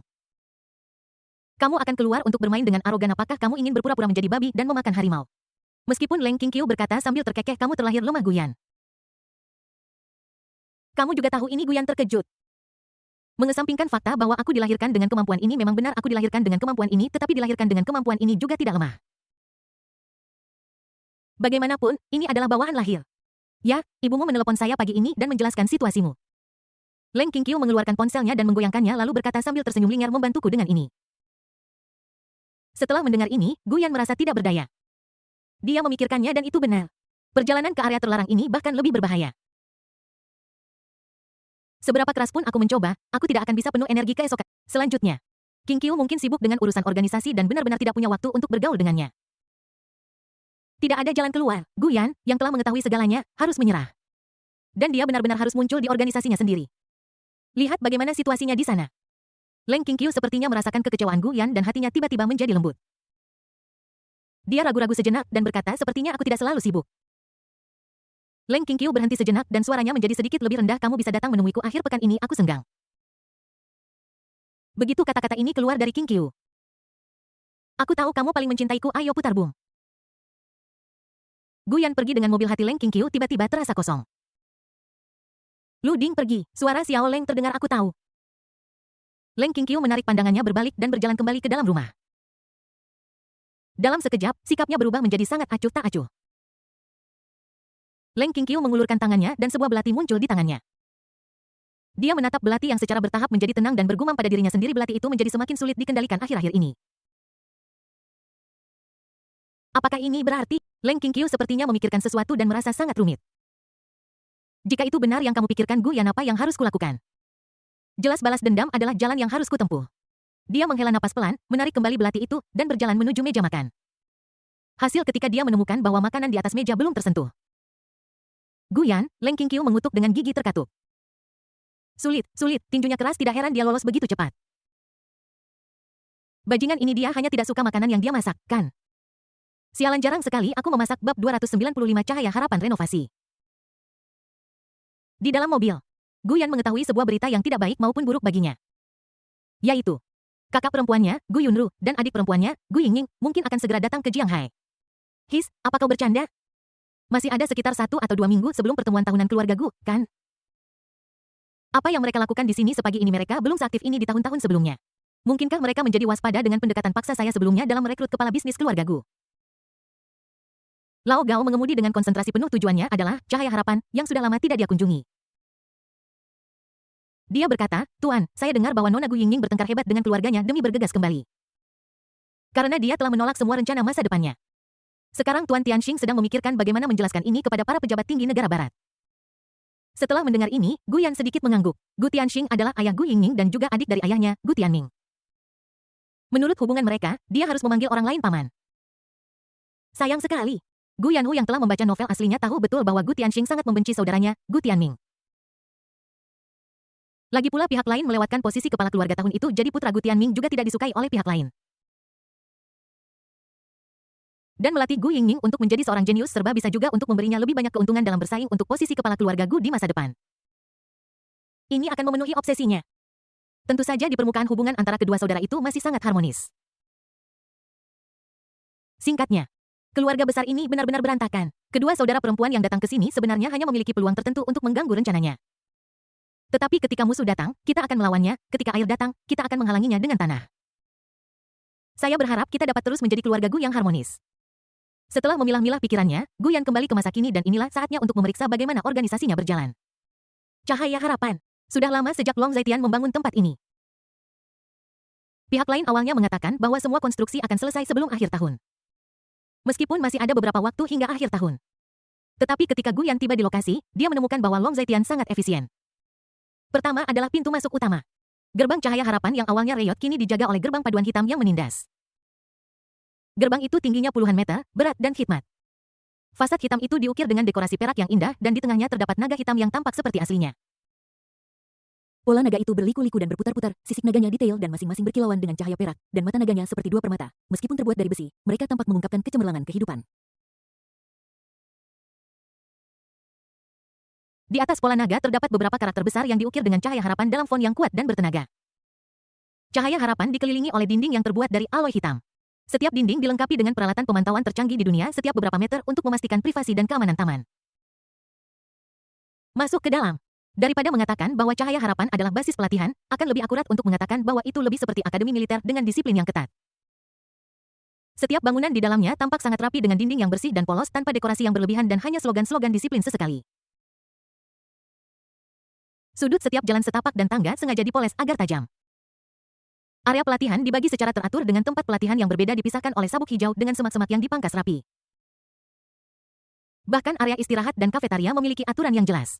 Dari urutan antrean untuk makan hingga alokasi tempat duduk, setiap detail mengungkapkan manajemen yang ketat. Selain itu, perpustakaan, gedung pengajaran, asrama, juga telah direnovasi. Semua peralatan lama telah diganti dengan peralatan pengajaran tercanggih di dunia. Untuk mencegah suasana yang berat dan serius menekan saraf anak-anak. Oleh karena itu, Guyan secara khusus menginstruksikan untuk membangun tempat hiburan sehingga ada jalanan makanan, jalanan komersial, ruang permainan, dan taman hiburan. Tentu saja, makanan, belanja, tidak gratis. Sistem seperti apa yang harus diadopsi, Guyan perlahan akan mengumumkan pengaturan nanti. Cahaya Harapan dengan demikian telah sepenuhnya membentuk taman ekologi kecil. Belanja semuanya. Long Zaitian dengan hormat membawa Guyan ke tempat latihan yang luas. Sambil membangun tempat tersebut, Guyan juga meminta cakar iblis dan prajurit maut lainnya untuk mencari anak-anak yatim piatu berbakat. Jumlah orang telah jauh melebihi jumlah sebelumnya. Long Zaitian dan Mo Sua berjalan di depan Guyan, satu di kiri dan satu di kanan. Kemudian mereka memegang gagang pintu dan berkata dengan hormat, "Tuan, semua anak ada di dalam." Saat dia berbicara, pintu berat itu perlahan didorong terbuka. Pemandangan di tempat latihan juga terlihat oleh Guyan. Di lapangan pelatihan, sekitar 50 anak dibagi menjadi beberapa tim dan menjalani berbagai pelatihan ketat dari prajurit maut. Mata Guyan menyapu setiap tim. Beberapa berlatih tinju di atas samsak dengan setiap pukulan dimaksudkan untuk menembus pasir. Tinju mereka dibungkus dengan perban tebal yang berlumuran darah. Beberapa sedang menjalani pelatihan pengerasan dingin di air bersuhu rendah. Mereka terendam dalam air es menjalani ujian ganda ketahanan terhadap dingin dan kebugaran fisik menahan rasa sakit dengan wajah tanpa ekspresi. Beberapa memegang pedang berat dan mengayunkannya berulang-ulang. Setiap kali pedang itu jatuh itu harus mengenai target di depannya secara akurat. Kelelahan pada lengan membuat otot setiap anak bergetar. Beberapa mensimulasikan pertempuran aktual dengan 2 orang dalam kelompok yang bertarung dengan pedang dan senjata sungguhan. Karena instruksi Guyan, pelatihan harus dipisahkan dari kehidupan sehari-hari. Selama pelatihan, Anda harus benar-benar mematuhi disiplin organisasi dan mematuhi semua perintah dari instruktur. Pelatihan ini sangat kejam bagi para remaja atau bahkan anak-anak yang baru berusia beberapa tahun, tetapi mereka tidak hanya memperkuat tubuh mereka tetapi juga menempa pikiran mereka. Semua orang di sini adalah yatim piatu yang terlantar dari rumah mereka sebelumnya. Setiap hari aku menjalani kehidupan yang lebih buruk dan hal pertama yang harus dilakukan setiap orang ketika datang ke sini adalah mengingat satu, yaitu untuk memahami siapa yang memastikan bahwa mereka memiliki cukup makanan dan pakaian hangat. Guyan berdiri di sana mengamati semua ini dengan tenang meskipun beberapa anak kesakitan, mereka masih mengertakkan gigi dan bertahan. Semua orang mengerti bahwa jika mereka menyerah di tempat ini, mereka harus kembali menjadi tunawisma. Mata Guyan sangat tenang, dia tahu bahwa dunia ini tidak akan berbelas kasihan kepada yang lemah. Aku juga orang yang lemah saat ini jadi aku harus terus menjadi lebih kuat dan memperluas kekuatanku. Jadi anak-anak ini adalah kekuatannya yang sangat diperlukan. Tuanku, rencanamu membuahkan hasil. Mo Zua berbisik kepada Guyan dan ketika dia melihat kelompok anak-anak yang sedang berlatih, dia tidak bisa menahan diri untuk tidak mengungkapkan kekaguman di matanya. Guyan mengangguk ekspresinya setenang gunung tetapi sedikit kelembutan muncul di matanya. Ayo pergi.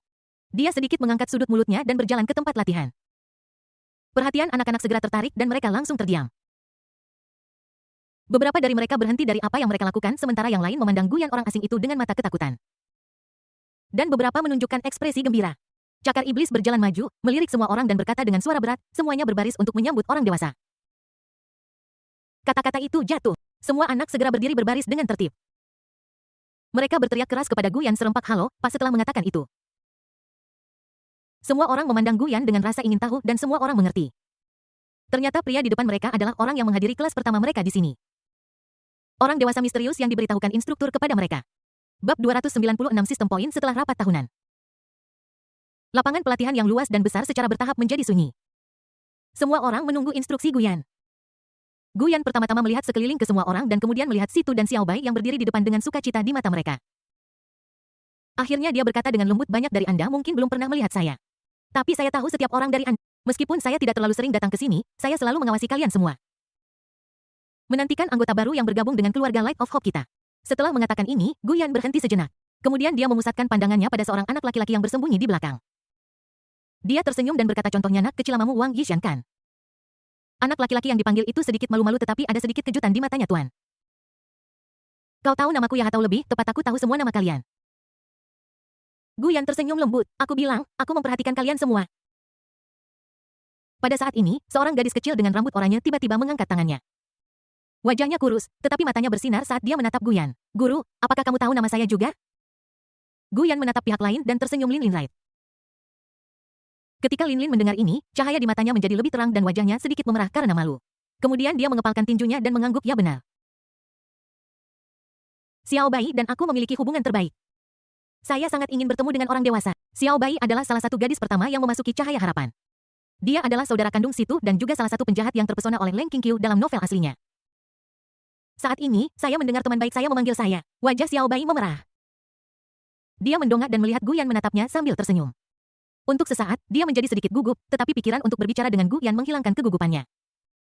Dia menatap Guyan dan berteriak gugup, karena orang dewasa sangat baik. Aku ingin memberitahu semua orang betapa baiknya orang dewasa kepada kami. Xiao Bai memegang erat boneka tambalannya dan perlahan menundukkan kepalanya, suaranya hampir tidak terdengar. Aku juga merindukanmu. Guyan belum pernah ke Light of Hope sejak insiden Night King sebulan lalu. Detik berikutnya, Guyan mengulurkan tangan dan mengusap kepala Xiao Bai sambil tersenyum dan berkataku juga merindukan Xiao Bai dan semuanya. Xiao Bai merasakan kehangatan di kepalanya ditambah dengan kata-kata lembut Guyan dan untuk sesaat matanya memerah dan dia sedikit tersedak Tuan. Tuan lalu Guyan menarik tangannya dan melihat ekspresi semua orang. Melalui operasi barusan kepanikan dan ketegangan di wajah semua orang menghilang.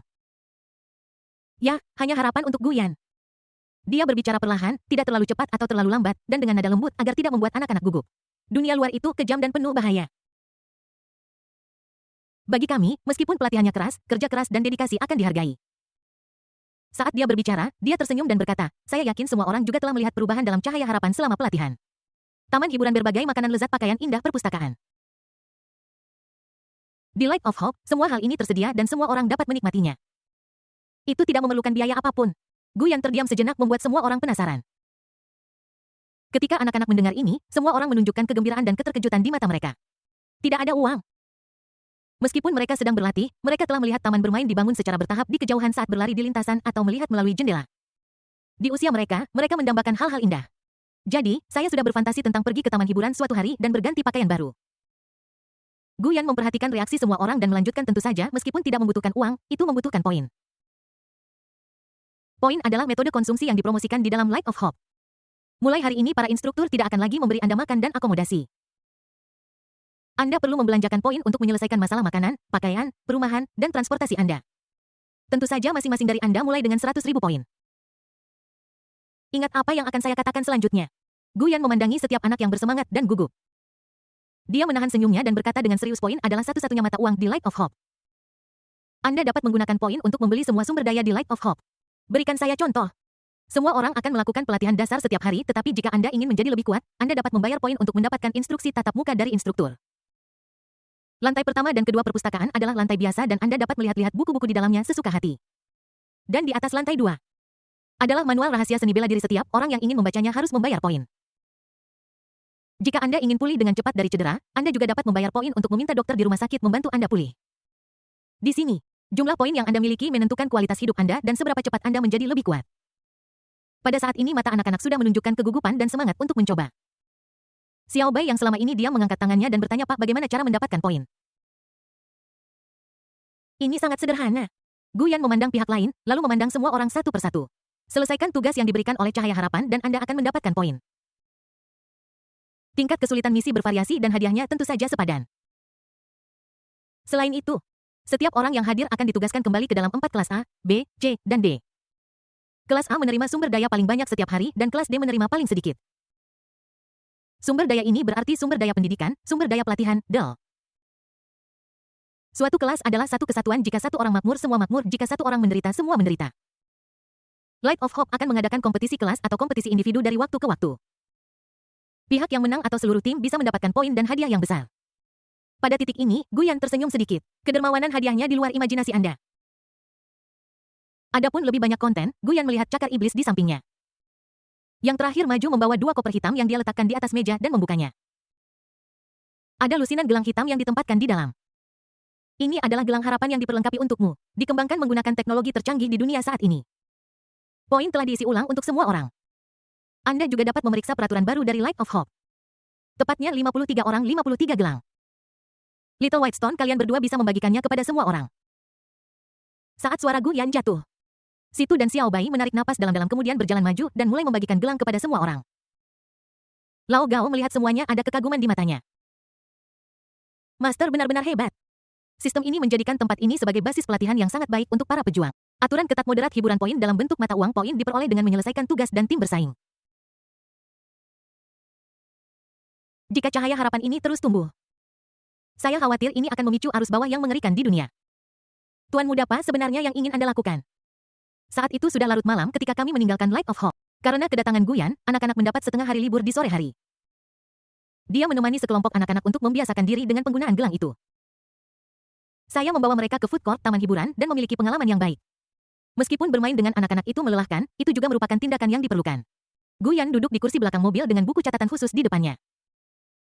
Gambar tersebut menampilkan potret dan berbagai informasi dari 53 anak Light of Hope. Hanya melalui pembagian kelas yang sistematis dan terarah, kita dapat mencocokkan guru yang tepat untuk satu sama lain. Konon katanya pengacakan acak, tetapi sebenarnya dialah yang memanipulasinya di balik layar. Akhirnya kita bisa melanjutkan ke langkah berikutnya. Guyan menutup buku catatannya dan bersandar malas di sandaran kursi. Setelah pelatihan sistematis dan transformasi sel cakar mereka, anak-anak cahaya harapan ini akan dapat bergabung dalam pertempuran para pejuang dalam waktu sebulan. Dan kemudian saatnya untuk mengambil tindakan rapat tahunan. Guyan melihat pemandangan yang melintas di luar jendela dan lampu neon terus bergulir di wajahnya melalui jendela. Bayangan sesekali memantulkan ekspresi rumit Guyan. Setelah pertemuan tahunan, langkah paling penting dalam rencana tersebut akan dimulai. Saat itu, apakah saya bisa melakukannya sendiri?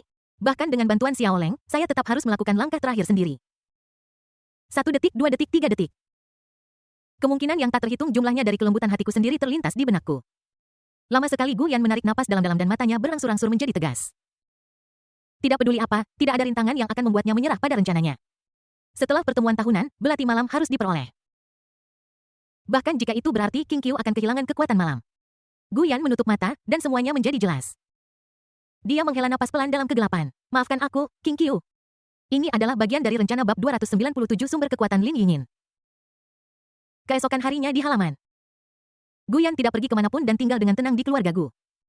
Kucing hitam itu berbaring dengan malas di kaki Guyan setiap malam, menutup matanya dan menikmati aroma manis tubuh Guyan. Yang terakhir mengelus rambut Yeye sambil menonton pertemuan online di laptop di depannya. Sekarang semua orang sudah hadir, rapat akan dimulai. Bai Jun memang pantas menjadi seorang master setelah sehari istirahat, wajahnya menjadi jauh lebih cerah. Seseorang dari markas besar datang kepadanya. Jadi tentara putih mengadakan pertemuan untuk menjelaskan semuanya setelah semua orang sadar kembali. Guyan melihat sekitar selusin avatar di layar. Wow, ini semua orang yang saya kenal. Murong Chishangguan Miaoyin Bai Lian Mei Sui Yu Xing Sui. Kulit para anggota organisasi malam ini sudah pulih dengan baik, atau lebih tepatnya mereka tidak mengalami banyak kerusakan di area terlarang sejak awal. Ning Qian di sisi lain memiliki wajah muram dan menunjukkan ekspresi yang sangat tidak rela. Tampaknya perjalanan ke tanah terlarang telah memberikan pukulan lain bagi lawannya. Selebihnya adalah anggota yang selamat dari operasi. Satu-satunya hal yang membuat Guyan merasa aneh adalah bagaimana bisa bajingan bernama Li Chuan yang mengejeknya di dalam mobil sebelumnya menghilang. Sepertinya dia mendengar pikiran Guyan. Suara berat tentara putih keluar. Semuanya, saya sangat menyesal. Operasi ini berakhir dengan kegagalan karena kesalahan penilaian saya. Semua prajurit sekte musnah. Hanya ada selusin prajurit yang tersisa di departemen. Ini adalah kelalaian saya dan saya akan bertanggung jawab penuh atas tindakan ini. Begitu kata-kata ini keluar, Guyan mengerti dan semua perasaannya mati. Bukankah Li Chuan seorang staf logistik? Bukankah Lin Yingyin juga berada di dalam mobil? Bagaimana bisa Li Chuan meninggal saat ini? Seorang pria dengan perban berkata dengan suara berat, jangan bicara tentang Bai Jun, orang mati tidak bisa dihidupkan kembali. Tidak masalah siapa yang bertanggung jawab, saya hanya ingin tahu. Dia mengertakkan gigi dan mengepalkan tinjunya. Orang-orang Netherworld di area terlarang itu sebenarnya apa? Betul sekali, klan Nether adalah apa yang ingin diketahui semua orang. Meskipun kematian para sahabat itu tragis, mereka adalah pahlawan yang mengorbankan diri untuk menjelajahi area terlarang. Dedikasi mereka sangat berharga, klan Nether adalah pesan yang mereka temukan melalui penjelajahan hidup mereka. Mendengar ini, Bai Jun menutup matanya untuk menenangkan diri, lalu membuka matanya dan berkata dengan sungguh-sungguh setelah kembali dari area terlarang. Saya meminta markas untuk mencari beberapa informasi tentang klan Nether dan saya sampai pada kesimpulan yang mengejutkan. Itu adalah klan Nether, sangat mungkin pendahulu para monster. Dengan kata lain, kelompok klan Nether yang kita lihat di tanah terlarang No. 5 sangat mungkin adalah monster kuno. Kata-kata itu jatuh. Mata semua orang tertuju monster kuno Netherworld. Sangguan Miaoyin menyipitkan matanya sedikit menarik. Klan Nether adalah iblis kuno. Bukankah ini berarti jiwa mereka juga sangat lezat? Makanan kuno saya yakin pemiliknya akan sangat tertarik. Jika saya memberitahu tuan saya tentang ini terlebih dahulu, saya pasti akan dipuji banyak. Tentu saja, kecuali Sangguan Miao Yin. Bai Lian juga memiliki sedikit pemikiran seperti ini. Dia menatap Sangguan Miao Yin di layar. Dia tidak tahu apakah itu ilusinya, tetapi dia merasa bahwa orang di seberang sana juga menatapnya melalui layar. Qin Rong sakit kepala. Dia bertanya dengan tidak percaya, monster kuno? Apakah yang dalam wujud manusia juga monster? Ini adalah hal yang sangat luar biasa. Seperti yang kita semua tahu, monster sangat mudah diidentifikasi. Dapat dikatakan bahwa siapapun dapat mengetahui apakah orang lain adalah monster. Tetapi yang ada di area terlarang No. 5 berbeda. Mereka memiliki 2 monster dalam wujud manusia. Anda bahkan mungkin tidak mengenalinya di tengah keramaian. Seberapa berbahayakah dunia ini jika mereka berbaur dengan keramaian? Semua orang sepertinya memikirkan ini dan wajah mereka menjadi serius. Guyan kemudian berkata apakah monster kuno semacam ini pernah muncul di area terlarang sebelumnya. Bai Jun menggelengkan kepalanya ketika mendengar ini tidak dibandingkan dengan tidak. 5 area terlarang sebelumnya tidak sesulit yang seharusnya. Apakah saat ini ada teknologi yang dapat membedakan monster humanoid semacam itu? Jika kami para pejuang dapat membedakannya, aura monster dan manusia akan sangat jelas berbeda. Mendengar ini, semua orang sepertinya memahami sesuatu. Seorang pria membelalakkan matanya dan menatap Bai Jun dengan ragu-ragu. Hei Bai Jun, apa maksudmu dengan itu? Apakah Anda berencana untuk menerapkan kebijakan keterbukaan penuh kepada para pejuang? Saya harus mengatakan beberapa patah kata tentang ini. Pria itu adalah anggota dari fraksi radikal dan selalu mengadvokasi pembukaan akademi prajurit di seluruh dunia sehingga semua orang dapat berlatih untuk menjadi prajurit dan bertarung melawan monster bersama. Jika kita mencari prajurit dari seluruh dunia, kita mungkin dapat menemukan cukup banyak orang jenius. Ini membuat yang lain melihat Bai Jun juga dan makna di mata mereka sudah jelas. Jika itu benar seperti yang dikatakan oleh para pejuang radikal, jalur untuk pelatihan seni bela diri terbuka untuk seluruh dunia yang memungkinkan setiap orang untuk berlatih dan menjadi seniman bela diri. Ini memang bisa menahan krisis kelompok monster kuno itu. Namun, ada juga banyak kerugian yang menyertainya. Itulah yang harus dilakukan setelah banyak penjahat dengan niat jahat menjadi prajurit. Tingkat kejahatan pasti akan meroket dan orang-orang biasa yang tidak memiliki bakat untuk berkultivasi akan menjadi golongan masyarakat terendah di dunia yang rentan diintimidasi. Bai Jun tahu bahwa akan sulit bagi semua orang untuk menerima ini, jadi dia menghela napas dan berkata ini adalah kesimpulan yang dicapai oleh para petinggi. Daripada duduk diam dan menunggu monster kuno menyusup ke dunia manusia. Akan lebih baik jika kita mengambil inisiatif untuk meluncurkan serangan sehingga semua orang dapat melindungi diri mereka sendiri dan mendeteksi monster. Meskipun ini hanya kesimpulan yang belum sepenuhnya diterapkan. Guyan bisa mendengar tawa di dalam hatinya. Itu benar sekali. Meskipun arahan ini telah menyimpang dari karya aslinya setelah semua karya aslinya tidak membuka kebijakan prajurit untuk umum sampai akhir. Tetapi jika dunia terbuka sekarang tidak semuanya buruk. Setidaknya dia bisa mencampurkan orang-orangnya sendiri dan memastikan bahwa masing-masing dari mereka adalah petarung teratas di departemen. Oleh Ten Department orang-orang kita sendiri. Tanpa memberi semua orang waktu untuk mencerna informasi sebelumnya, Tentara Putih menjatuhkan bom lagi. Juga Menteri Lin dari faksi perdamaian Lin Yinghas telah dicopot dari jabatannya sebagai menteri. Saya juga diturunkan pangkat. Bai Jun memandang semua orang dengan tulus. Saya akan pergi ke markas untuk penyelidikan dan Menteri Lin akan tinggal di cabang Jianghai.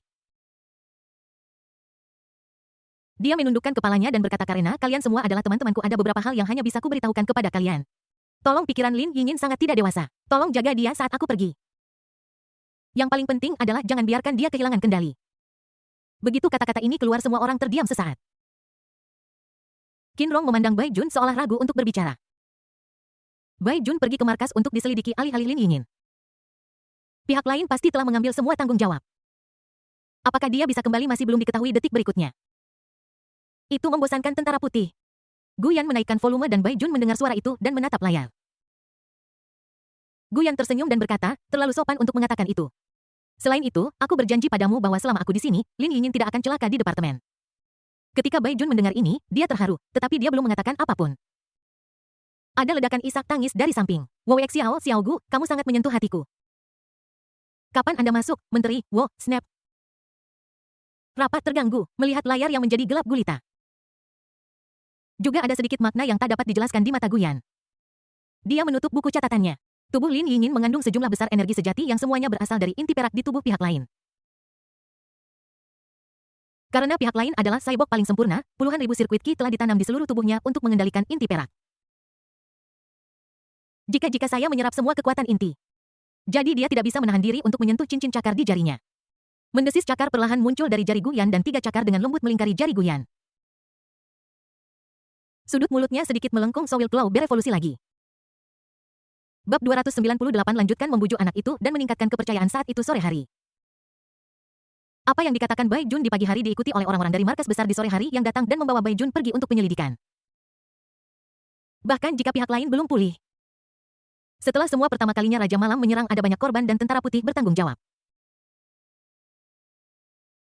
Selama perjalanan kedua ke area terlarang, lebih banyak orang meninggal dan tentara putih mengambil semua tanggung jawab. Sulit untuk tidak membuat atasan curiga apakah ada sesuatu yang sangat salah dengan tentara putih. Jika tidak, bagaimana bisa dua operasi besar berakhir dengan kekalahan yang mengerikan? Ini benar-benar berbeda dari catatan White Army sebelumnya.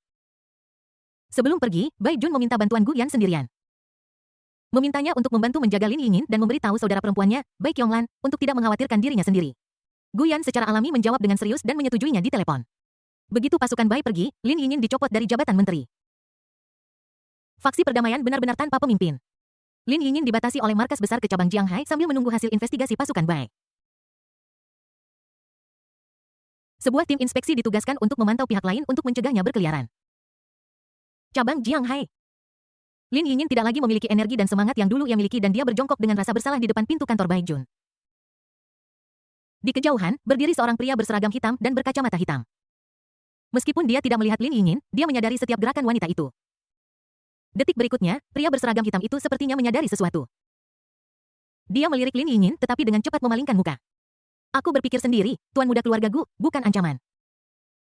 Gu Yan sudah berjalan ke sisi Lin Yingyin.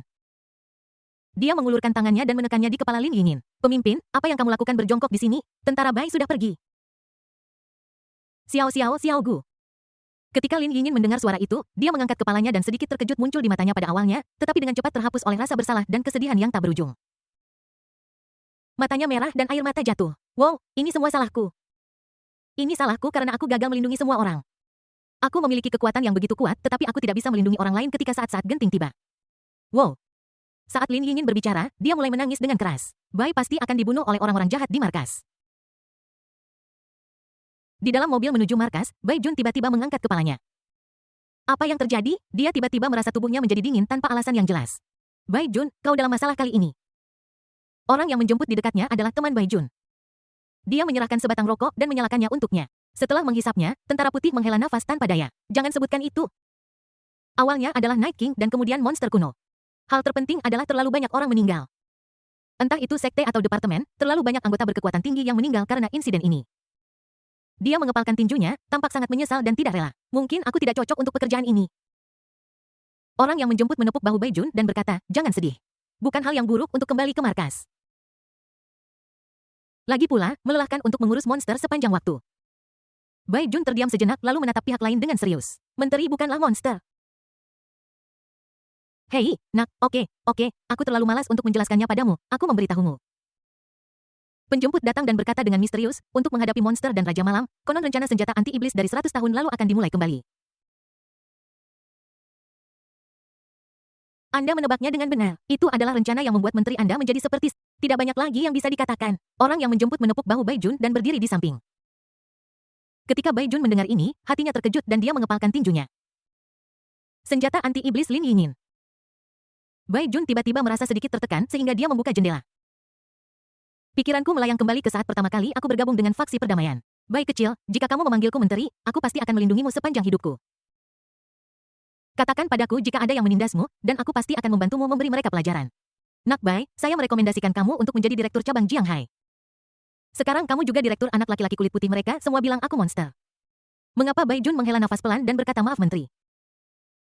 Aku ingin melindungimu sepanjang waktu tapi kemampuan saya tampaknya agak kurang. Mungkin akan ada lebih banyak orang sepertimu di masa depan, tetapi apa yang bisa saya lakukan? Melawan departemen bisakah saya? Sungguh melakukan ini kepala departemen prajurit saat ini adalah seorang radikal. Hanya masalah waktu sebelum semua orang menjadi prajurit. Ini juga masalah waktu sebelum kita memiliki senjata anti-iblis. Seandainya saja seseorang bisa menghancurkan sistem aturan yang sakit ini atau mencegah hal ini terjadi. Siapa orang itu? Entah bagaimana sosok Gu yang terlintas di benak Bai Jun. Meskipun kekuatan lawan hanya bawaan selama 2 tindakan, keyakinan yang tak tergoyahkan selalu melekat di benak setiap orang. Gu Yan. Bai Jun mematikan rokoknya, matanya dipenuhi kepercayaan pada Gu Yan. Menteri kuserahkan padamu, ini cabangnya. Mulut Gu Yan berkedut, apa yang kau bicarakan? Kenapa pasukan Bai akan dibunuh? Jangan menangis pemimpin. Dia berjongkok mengulurkan kedua tangannya dan menyerahkannya kepada Lin Yingyin. Dia tersenyum dan berkata, kamu bukan lagi seorang menteri, kamu tidak perlu berusaha keras untuk berpura-pura menjadi orang dewasa. Jangan lakukan hal-hal yang tidak kamu suka, ini adalah rahasia untuk hidup bahagia. Katakan padaku apa yang sebenarnya kamu inginkan, pemimpin. Lin Yingyin mengangkat kepalanya dan menatap Guyan yang ekspresinya lembut dan tulus. Ini berbeda dari kebaikan pura-pura orang-orang di markas besar. Guyan memberikan orang-orang perasaan yang sangat hangat. Energi perak sejatinya sendiri di udara juga menyampaikan pesan bahwa Guyan adalah orang yang baik. Guyan sama dengan Bai Xiaozi, orang lain yang bisa kamu percaya. Dan aku bukan lagi seorang menteri. Kamu tidak perlu berpura-pura menjadi dewasa lagi, kan? Lin Yingyin menatap Guyan dengan bingung. Tidak ada seorang pun yang pernah mengatakan itu padanya. Semua orang berkata Lin Yingyin adalah menteri, kamu adalah kristalisasi kebijaksanaan manusia, kamu adalah harapan dan masa depan umat manusia. Meskipun Bai Jun sangat baik padanya, dia juga mengatakan kepadanya bahwa dia harus bersikap seperti seorang menteri dan tidak memakan hal-hal yang disukai anak-anak. Tetapi Guyan mengerti saya dan mengatakan bahwa saya tidak perlu berusaha terlalu keras untuk berpura-pura menjadi orang dewasa lagi. Guyan. Dia mengerutkan bibirnya sedikit lalu mengulurkan tangan dan meraih kepalan tangan Guyan yang terkepal erat. Lalu, Lin Yingyin menarik napas dalam-dalam, wajahnya memerah karena malu dan dia berkata dengan suara gemetar, aku ingin. Dia menatap mata Guyan yang mendorongnya untuk berbicara dan sejenak dia menarik kembali apa yang ingin dia katakan. Dia menundukkan kepalanya, mengambil kembali tangannya dan berbisik, aku ingin lollipop. Hei, ini dia. Guyan terkekeh lalu menyatukan kedua tangannya dan berkata, satu saja tidak cukup, bos. Dia menggosok-gosokkan tangannya ke atas dan ke bawah, dan sebuah adegan ajaib terjadi. Krek, lihat saja. Seperti hujan permen lollipop yang tak terhitung jumlahnya dan berbagai jenis permen jatuh dari telapak tangan Guyan. Dalam waktu kurang dari sesaat, itu menumpuk menjadi bukit kecil, Uwa. Lin Yingyin segera membuang pikiran sebelumnya dan menatap bukit permen dengan mata berbinar menakjubkan. Bukankah ini luar biasa? Apakah kamu bahagia? Senang sekali kamu menjagaku, berbahagialah. Jika pemimpinnya bahagia, saya bahagia. Guyan memandang Lin Yingyin yang tenggelam dalam kegembiraan permen. Ketika dia melihat alis orang lain, dia tidak bisa menahan diri untuk tidak mengungkapkan sedikit ketidakpedulian. Apakah inti terletak di antara alis? Bagaimana cara mengeluarkannya selain itu? Para anggota tim inspeksi di sana juga orang-orang yang licik. Sepertinya kita harus mencari waktu yang tepat untuk mengambil tindakan. Bab 299, Gu Yunru dan Gu Yingning ada di sini keesokan harinya. Lin Yingyin belum terburu-buru. Guyan mendapatkan beberapa dukungan lalu pergi. Sebelum pergi, dia juga mengenal anggota tim inspeksi yang memantau Lin Yingyin. Diketahui bahwa nama pihak lain adalah Sun Si dan informasi lainnya tidak diungkapkan. Di halaman keluarga Gu. Guyan berbaring di kursi santai di bawah payung sambil mengenakan kacamata hitam dan Yeye berbaring di dada Guyan sambil menguap dengan malas. Meo, hari ini hari yang cerah. Akan lebih baik lagi jika King Qiu bersedia pergi berkencan dengannya. Di samping Lao Gao melaporkan informasi yang telah ditemukannya. Informasi Master Sun Si telah ditemukan. Pria 35 tahun anggota tim inspeksi markas Departemen Prajurit dan di tahap awal kultivasi Grandmaster. Dia memiliki keluarga dan seorang putra. Istri dan anaknya berada di kota Dean. Mereka adalah orang biasa dan tidak tahu banyak tentang prajurit. Setelah mendengar ini, Guyan perlahan melepas kacamata hitamnya dengan sedikit makna yang tak bisa dijelaskan di matanya. Tim inspeksi adalah departemen yang sangat khusus di Departemen Prajurit. Keberadaannya sebenarnya untuk menahan para prajurit di departemen tersebut agar tidak menggunakan kekuatan di tangan mereka untuk membahayakan masyarakat. Dan mampu menahan prajurit berarti kekuatan sendiri tentu saja ada. Oleh karena itu, persyaratan minimum untuk menjadi anggota tim inspeksi adalah menjadi seorang master. Banyak orang mengatakan bahwa Anda berkeliaran di Departemen Prajurit hanya untuk mendapatkan reputasi yang gemilang dan bergabung dengan tim inspeksi. Ini adalah departemen dalam sistem lain yang berbeda dari Departemen Prajurit dan memiliki kekuatan yang lebih besar. Dikabarkan bahwa kultivasi pemimpin tim inspeksi telah mencapai tingkat tertinggi yang dapat dicapai manusia. Dengan kata lain, puncak dari tahap Grandmaster akhir. Tentu saja Guyan yang telah membaca novel aslinya mengatakan bahwa ini bukan rumor. Sayang sekali apa yang terjadi kemudian semua orang tahu. Kembali ke masa sekarang. Dia sudah mempelajari informasi tentang Sun Si, jadi dia perlu memikirkan bagaimana cara memanfaatkannya dengan baik. Tentu saja. Tidak peduli apa yang dia pikirkan, dia secara alami tidak akan mengambil tindakan pada saat. Bagaimanapun, dia masih terlalu lemah. Nilai cinta murni tidak boleh terlalu banyak dipindahkan karena sesuatu. Apa yang Guyan tunggu sekarang adalah setelah pertemuan tahunan. Begitu dia mendapatkan belati, dia kemudian dapat melaksanakan rencananya dengan berani dan tegas. Hanya, mata Guyan berkedip, dia sudah memikirkan semua kemungkinan yang akan dihasilkan dari melakukan ini. Meong. Kucing hitam Yeye sepertinya memperhatikan perubahan suasana hati pemiliknya. Ia membuka matanya dan memanggil dengan lembut beberapa kali untuk meyakinkan Guyan. Guyan tertegun sejenak, kemudian dia mengangkat Yeye dengan kedua tangan dan memeluknya di depannya sambil tersenyum. Aku tidak menyadarinya pada awalnya, tetapi sekarang aku pikir kamu menjadi semakin manusiawi. Haruskah aku mengatakan bahwa Xiao Leng memiliki selera yang bagus atau kamu saja yang pintar? Meo Yeye diangkat dan memutar tubuhnya dengan canggung. Aku tidak tahu apakah itu ilusi Guyan, tetapi Yeye sepertinya menjadi semakin manusiawi akhir-akhir ini. Terkadang ketika dia mengatakan sesuatu, orang lain benar-benar dapat memahaminya. Jika dia tidak tahu bahwa pihak lain adalah kucing liar kecil yang dipungut Xiao Leng. Aku khawatir dia akan berpikir bahwa pihak lain adalah monster jenis baru. Sambil memikirkan hal ini, Guyan memainkan telinga Yeye dan bertanya kepada Lao Gao, ngomong-ngomong, bagaimana kabar Shen Wan'er? Kemajuannya bagus. Jika tidak ada masalah, kita akan dapat menutup jaringan pada akhir tahun. Mendengar ini, Guyan terkekeh. Baguslah. Shen Wan'er dan Xiao Lin telah memperhatikan dengan seksama dan membuat rencana. Hanya saja tata letak ini sangat halus tujuannya. Adalah untuk membuat Xiao Lin dan Shen Wan'er mengambil langkah terakhir itu. Jangan lupa Shen Wan'er diberi air kekuatan penghancur olehnya. Selama salah satu dari mereka mengambil langkah itu, kultivasi yang lain akan hilang sepenuhnya. Dan tata letak kunci ini terletak pada adik Shen Wan'er, Shen Tian. Pada saat ini ponsel bas Guyan bergetar. Dia menurunkan Yeye dan yang terakhir ambruk di halaman rumput karena diremas dengan sangat nyaman. Guyan mengangkat telepon dan tertegun. Baru saja melihat. Itu adalah pesan dari ayahku. Pergi ke bandara untuk menjemput adikmu, Gu Yunru, dia hampir tiba di bandara Jianghai. Tidak mungkin ayahku seorang pasien. Guyan mengusap alisnya, dia tidak bisa berkata-kata. Ayah, apa kau lupa bahwa putramu baru saja kembali dari area terlarang? Cekak apa-apa Gu Yunru, apa yang akan datang akhirnya akan datang. Guyan menghela nafas pelan meskipun dia tidak begitu yakin mengapa dia datang ke sini sekarang. Tapi ayo pergi dan temui dia, bagaimanapun juga dia adalah saudara perempuanku hanya dalam nama. Bandara Jianghai, sesosok berjalan keluar dari terminal. Langkah kakinya ringan dan rambut panjangnya terurai ke punggungnya seperti air terjun. Dia menyeret sebuah koper di tangannya yang menimbulkan suara benturan kecil di tanah. Wanita itu mengenakan pakaian kasual sederhana dan celana jeans biru muda yang membuat sosoknya terlihat semakin menawan. Dia mengenakan sepasang kacamata hitam dan memiliki senyum tipis di wajahnya, tetapi tingkah lakunya tidak dapat diganggu gugat dan arogan yang membuat orang lain hanya berani menonton dari jauh. Detik berikutnya, sosok mungil lain berlari keluar dengan marah. Hei Gu Yunrou, adalah saudara perempuanku, bagaimanapun juga, apakah kamu harus lari secepat itu? Sial. Sosok mungil itu mengenakan pakaian lolita dan di belakangnya ada seorang pria yang membawa banyak tas. Mendengar ini, mata Gu Yunru di balik kacamata hitamnya menjadi sangat mengejek. Oh, jika bukan karena kamu, Gu Yingning, aku sudah datang ke sini dengan pesawat pribadi sejak lama. Bagaimana kita bisa menunggu sampai sekarang untuk sampai ke Jianghai? Gu Yingning sedikit marah setelah mendengar ini. Apa yang bisa saya lakukan? Orang tua saya bertekad untuk menghentikan saya pergi, jadi saya harus menyeretmu. Ini semua karena bel kecil sangat tidak berguna. Dia bahkan tidak bisa berurusan dengan ayahku. Lindang di belakangnya merasa ingin menangis, tetapi tidak ada air mata. Tidak mungkin, nona muda. Ayahmu adalah majikanku, bisakah aku menanganinya? Oh. Gu Yunru tersenyum dan tidak mengatakan apa-apa, matanya mencari sesuatu di bandara. Detik berikutnya, dua mobil mewah melaju perlahan dan berhenti di depan Gu Yunru dan Gu Yingning yang langsung menarik perhatian semua orang. Kemudian klik pintu mobil terbuka. Gu Yan keluar dari mobil dan memandang Gu Yunru dan Gu Yingning sambil tersenyum. Dia sudah melihat Gu Yunru di kerumunan dan tidak bisa menahan diri untuk tidak menghela nafas dalam hatinya. Seperti yang diharapkan dari anggota keluarga Gu, gennya luar biasa. Namun, dia tidak menyangka bahwa Gu Yingning juga ada di sana. Apakah mereka datang bersama? Mengapa kamu begitu asyik menonton adikmu? Ketika Gu Yunru melihat Gu Yan yang sudah lama tidak dia lihat, dia tiba-tiba merasa sedikit menggoda. Dia melepas kacamata hitamnya dan menatap orang lain dengan minat.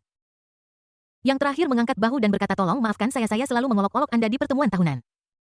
Saya harap Anda bisa menunjukkan belas kasihan tahun ini. Gu Yunru belum mengatakan apapun.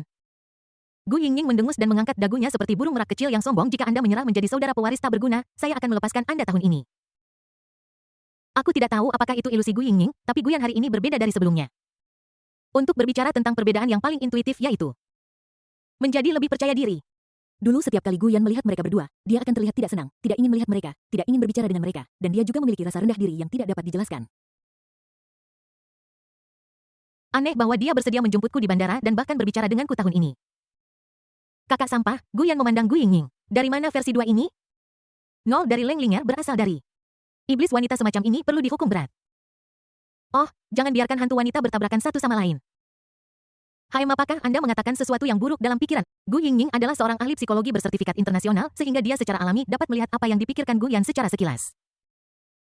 Anda salah tebak, saya bertanya-tanya dari mana putri kecil ini berasal. Dia sangat cantik. Gu Yan tersenyum sedikit menyembunyikan pikirannya dengan sangat baik. Hanya bercanda, saya juga ahli dalam pertunjukan sungguhan. Ketika Gu Yingning mendengar ini dia panik, kamu untuk menyembunyikan rasa malu. Dia melototi Gu Yan dan berkata, berhentilah merasa kesal, dasar pecinta lolita mesumayo, cepat mengemudi untuk kami. Oke. Saat mereka mengobrol, Lao Gao dan pengawalnya juga memuat barang bawaan ke dalam mobil. Gu Yunru tidak mengatakan apa-apa melainkan hanya menatap Gu Yan dengan penuh arti. Kakakku sepertinya benar-benar telah berubah. Menarik, apakah ini karena Leng Qingqiu? Sister, bukankah kamu akan masuk ke mobil?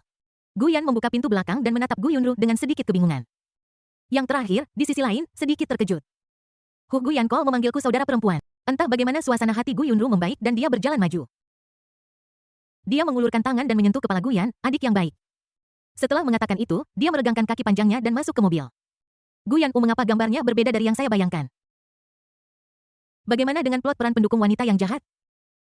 Gu Yan tertegun. Ada apa? Bukankah kedua saudari itu menganggap Gu Yan sebagai orang kecil dan pecundang? Mengapa rasanya sikap Gu Yunru cukup baik? Dan Gu Yingying merasa seperti iblis kecil tsundere wanita. Gu Yan merasa bingung, tapi sudahlah, mari cari tahu beritanya dulu. Bab 300 Mengapa aku tidak bisa memikirkanmu saudaraku di dalam mobil? Helomrau Lao Gao adalah ahli dari keluarga Gu. Sebagai generasi yang lebih muda Gu Yunru dan Gu Yingying secara alami sangat menghormati satu sama lain. Hahayure Welchomeledis Lao Gao mengangguk. Ketika Gu Yunru dan Gu Yingying tiba di Jianghai, tempat pertama yang mereka tuju pastilah rumah keluarga Gu. Itu kakek nenek. Saat mengemudi di jalan, Gu Yan yang duduk di kursi penumpang dengan sengaja atau tidak sengaja menanyakan alasan spesifik mengapa kedua orang itu datang. Bagaimana? Dia datang ke Jianghai sendirian dengan sengaja dan menunjuknya untuk menjemputnya di bandara. Ini sangat aneh, tidak peduli bagaimana Anda melihatnya. Jadi dia bertanya langsung ke intinya kakak, apakah kamu dan Yingying datang ke sini sepagi ini karena terlalu merindukan nenek? Selain kakeknya, tidak ada yang menyukai temperamen buruk Gu Tianlong. Ekspresi tersenyum Gu Yan membuat Gu Yunru sekali lagi merasa bahwa kakaknya telah banyak berubah. Jadi dia mengangkat sudut mulutnya dan bertanya sambil tersenyum mengapa tidak mungkin kamu merindukan saudaramu. Matanya melirik wajah Gu Yan. Kakakku sepertinya menjadi lebih tampan. Di depan Lao Gao, Gu Yingying masih sangat terkendali. Dia menjawab dengan patuh kakak Gu Yan Yingying sudah lama tidak bertemu denganmu. Aku sedikit merindukanmu aku tidak percaya kalian berdua. Gu Yan terus tersenyum. Oh, kalau begitu saya merasa sangat terhormat. Anda seharusnya merasa terhormat. Lagi pula, saya meninggalkan semua pekerjaan saya untuk datang kepada... Ya, Yingying juga. Dia bergegas kembali dari wilayah barat setelah kehilangan jadwalnya.